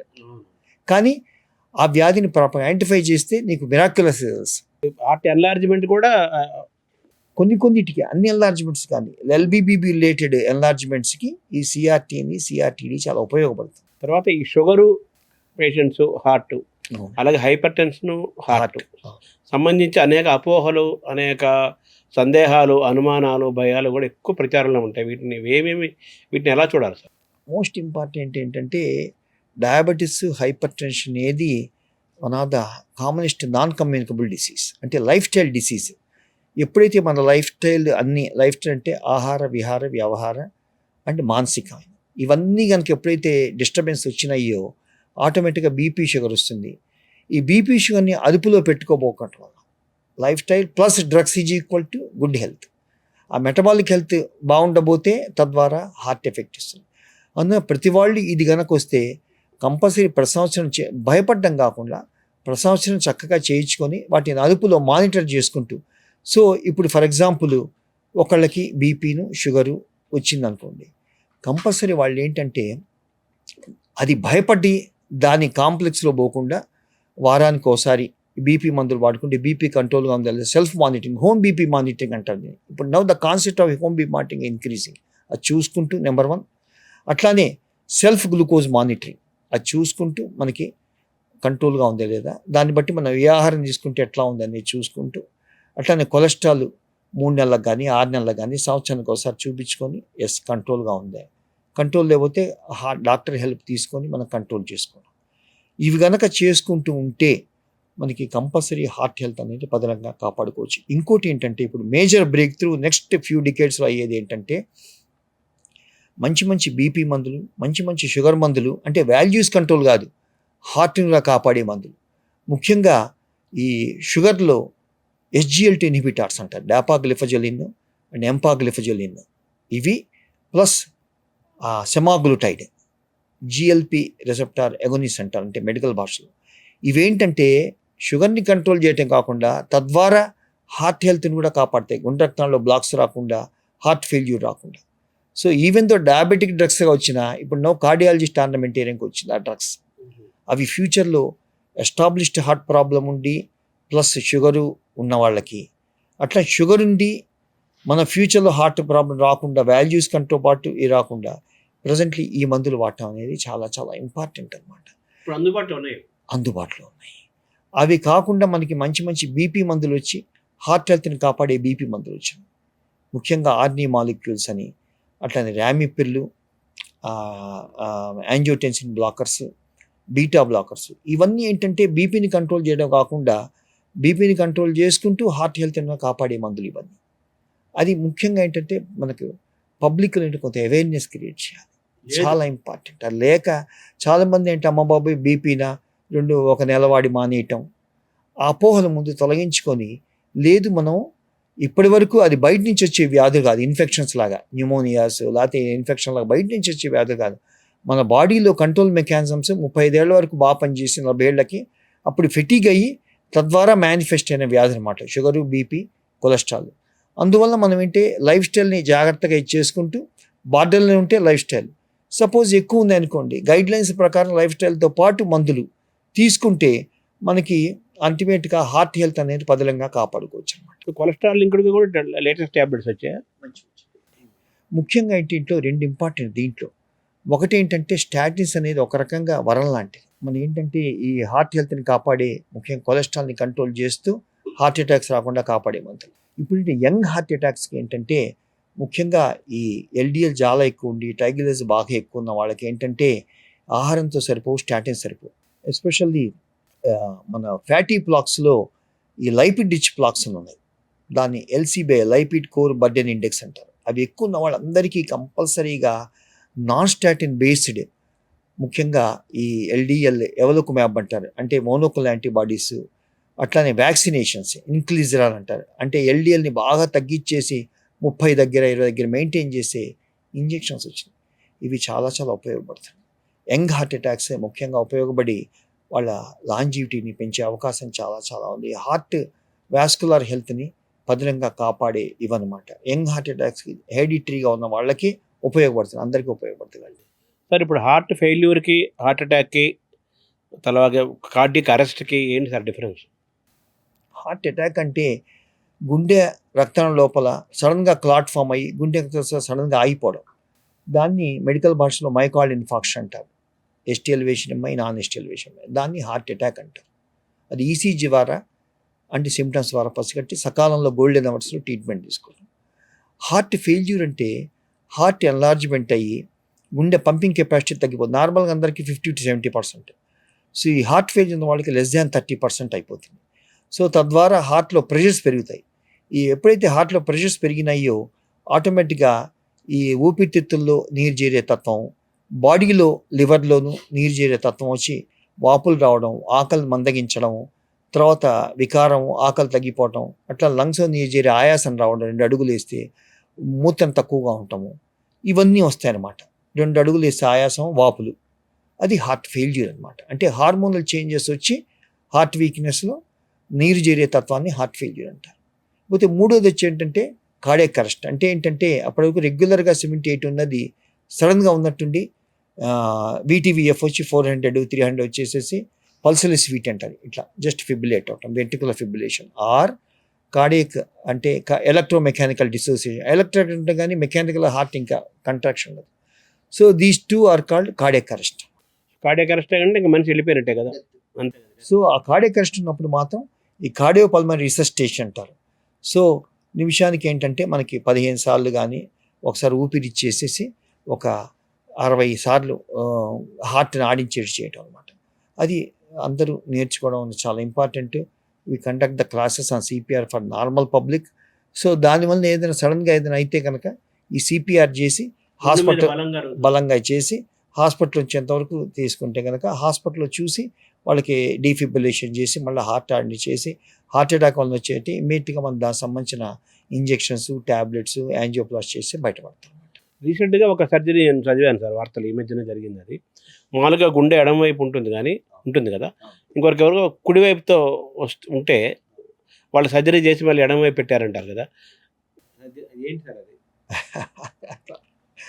అట్లా అని కాదండి. యూజువల్గా కుడివైపు గుండె ఉంటే కుడివైపే మామూలుగా ఏదైనా సర్జరీస్ అంటాను. కానీ ఒక్కోసారి ఏంటంటే ఇట్లా కుడివైపుని ఎడమవైపుది బెటర్. అట్లా అది కాదు యాక్చువల్గా ఆర్టిఫిషియల్ హార్ట్స్, ముఖ్యంగా హార్ట్ ట్రాన్స్ప్లాంటేషన్. కుడివైపుతో పుట్టారు, అవును. ఎడమవైపు లేదు, అవును. సర్జరీ చేసి మళ్ళీ ఎడమవైపు పెట్టారు, ఏదో సరిగా అలా హార్ట్ని మళ్ళీ రీపొజిషన్ అనేది కాదు యాక్చువల్గా. ఎక్కడ అంటే చిన్నపిల్లలు చేసింది అది. చిన్నపిల్లలు చిన్నపిల్లలు చేసిందంటే యూజువల్గా transposition of the great vessels అంటారు. అంటే ఏంటంటే రాంగ్ కనెక్షన్స్ వల్ల ఏంటంటే కుడివైపు వెళ్ళే గుండె నుంచి వచ్చే కుడి రక్తాన్ని ఎడమవైపు నుంచి రావటం, ఎడమవైపు నుంచి వచ్చే రక్తాన్ని కుడివైపు నుంచి రావటం, బృహద్దమలు అని చదివాము, పుప్పుసధమని బృహద్దమని అని చదివాము, పల్మనరీ ఆర్టరీను అయోటాని. ఆ విధంగా ట్రాన్స్పోజిషన్స్ని మళ్ళీ రీపొజిషన్ చేస్తారు. అది చేసిన అదేంటంటే ఒక్కోసారి కుడివైపు గుండెలో జరగచ్చు. అప్పుడు రీపొజిషన్ చేసినప్పుడు దాన్ని ఆ భాషలో అట్లా అనేటప్పటికీ మనం కుడివైపు గుండెని మళ్ళీ ఎడమవైపుకి అట్లా స్పేస్లో అట్లా మూవ్ చేయరాదు హార్ట్. అట్లా reposition of the great vessels to the respective ఛాంబర్స్ని retransposition of the great vessels ఆ సర్జరీ చేసి ఉండొచ్చు చిన్న ఏజ్లో. అంటే వెరీ రేర్ అది. రేర్. తర్వాత సార్ మనం ఇంట్లో కంపల్సరీగా గుండె పరంగా సడన్గా అటాక్ వచ్చినా ఏదో జరిగిన ఇబ్బంది లేకుండా మన ఇళ్లలో ఉంచుకోవాల్సిన ట్యాబ్లెట్ ఏమైనా ఉన్నాయి?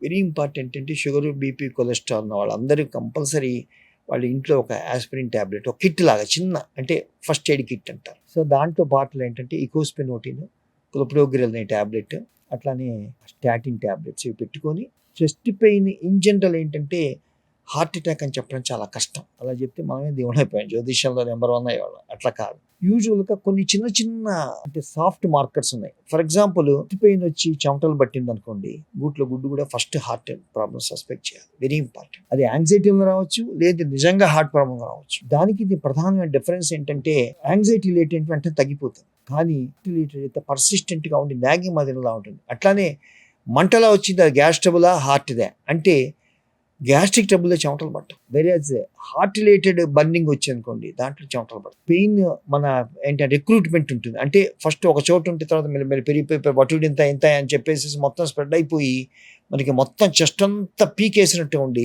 2 చేతులు గుంజినట్టుగా ఉండి, దాంతో పాటుగా నెక్స్ట్ ఆటోనామిక్ రిక్రూట్మెంట్ వచ్చి వాంతులు, చెమటలు పడడం, విరోచనాలు, పరిగెత్తడం, మోషన్ అయినట్టు సెన్సేషన్ రావడం, కళ్ళు తిరగటం, ఇవన్నీ ఉంటాయి. ఇది కనుక వస్తే మాత్రం కంపల్సరీ దగ్గర హాస్పిటల్కి వెళ్ళి ఒక ఈసీజీ చేయించుకొని సకాలంలో మనం ఈ హార్ట్ అటాక్ కనుక అయితే ప్రైమరీ యాంజియోప్లాస్టీ అంటే క్యాథ్లాబ్ సెంటర్స్ ఉన్న చోట, సపోజ్ రిమోట్ సెంటర్స్లో ఉంటే ఈ టెనెక్టెప్లేజ్ అనే ఇంజెక్షన్ తీసుకొని ఉన్నాయి, ఇప్పుడు అన్ని చోట్ల దొరుకుతున్నాయి. ఇప్పుడు అది తీసేసుకొని వెంటనే అంబులెన్స్లో ఈ టెరిషరీ కేర్ సెంటర్కి వచ్చి కనుక అది కనుక ఇచ్చేసి మనం ఒక 3 to 24 hours చక్కగా చేయొచ్చు. అంటే మన ఇంట్లో ఉంచుకోవాల్సిందంటే ఇవేనంటారా? Aspirin, clopidogrel tablet, statin tablets, ఇవి తప్ప వేరే మార్గం లేదు.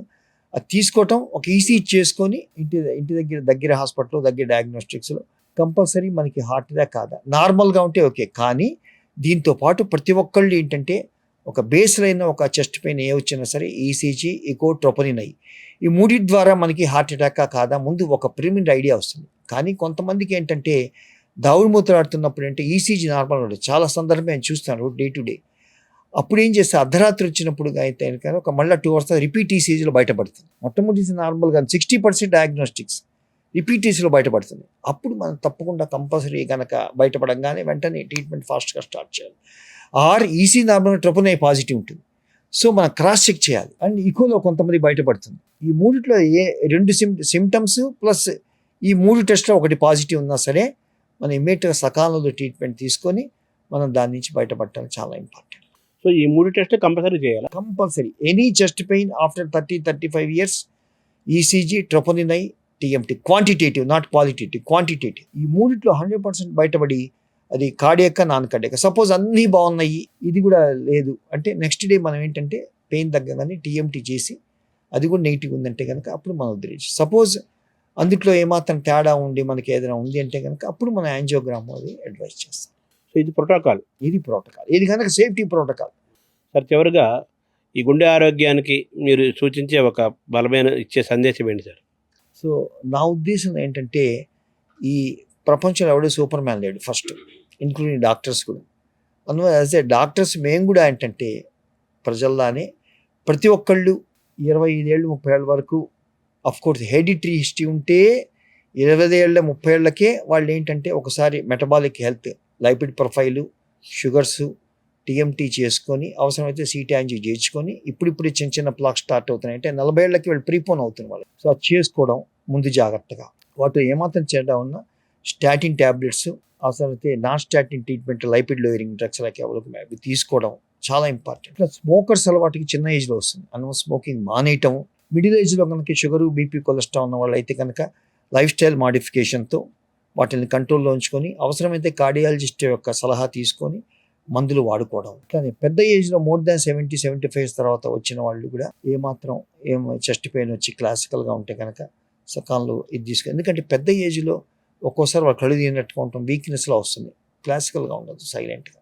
సో అదైనా సరే ఏమాత్రం చిన్న అనుమానం ఉన్నా సరే, చెమటలు పట్టినట్టుగా ఉన్నా సరే వచ్చేసేసి ఈసీజీ తీసుకొని సకాలంలో మనం ఐడెంటిఫై చేసుకొని, అంటే లైఫ్ స్టైల్లో ముఖ్యంగా ఆహార వ్యవహార తర్వాత మానసికంగా అన్ని రకాలుగా plus proper awake sleep cycles maintain చేయటం, ఇవి కనుక చేసుకుంటుంటే మన వంతుగా మనం హార్ట్ ప్రాబ్లమ్స్ని పబ్లిక్లో మనం ముఖ్యంగా పాపులేషన్లో తగ్గించుకొని, ఎందుకని ఇండియాలో హార్ట్ హెల్త్ అనేది ఎఫెక్ట్ అయ్యి హార్ట్ అటాక్స్ ఇన్సిడెన్స్ పెరుగుతుంది. ఎట్లా డయాబెటిక్ హబ్ అవుతుందో నెక్స్ట్ ఈ హార్ట్ అటాక్స్ హబ్ అవుతుంది. అది మన వంతుగా మనం కృషి చేసి మనం కంట్రోల్ చేసుకోవడంలో మన రోల్ చాలా చాలా ఇంపార్టెంట్. ముఖ్యంగా మీడియా మీలాంటి వాళ్ళు చాలా ఇంపార్టెంట్. ఈ స్ప్రెడ్ చేసి ఏదైనా బ్యాలెన్స్ అప్రోచ్ ఇంపార్టెంట్. ఏ ఒక్క మెథడాలజీ అబ్సల్యూట్ కాదని నా ఉద్దేశం. అందువల్ల ఇది మనం భయాన్నిగా తీసుకోకూడదు, జాగ్రత్త తీసుకోవడానికి ఉపయోగించుకోవాలన్నమాట. చేసుకొని అందరూ హార్ట్ హెల్త్ పదిలంగా ఉంచుకోవాలని ప్రార్థన. Thank you. మంచి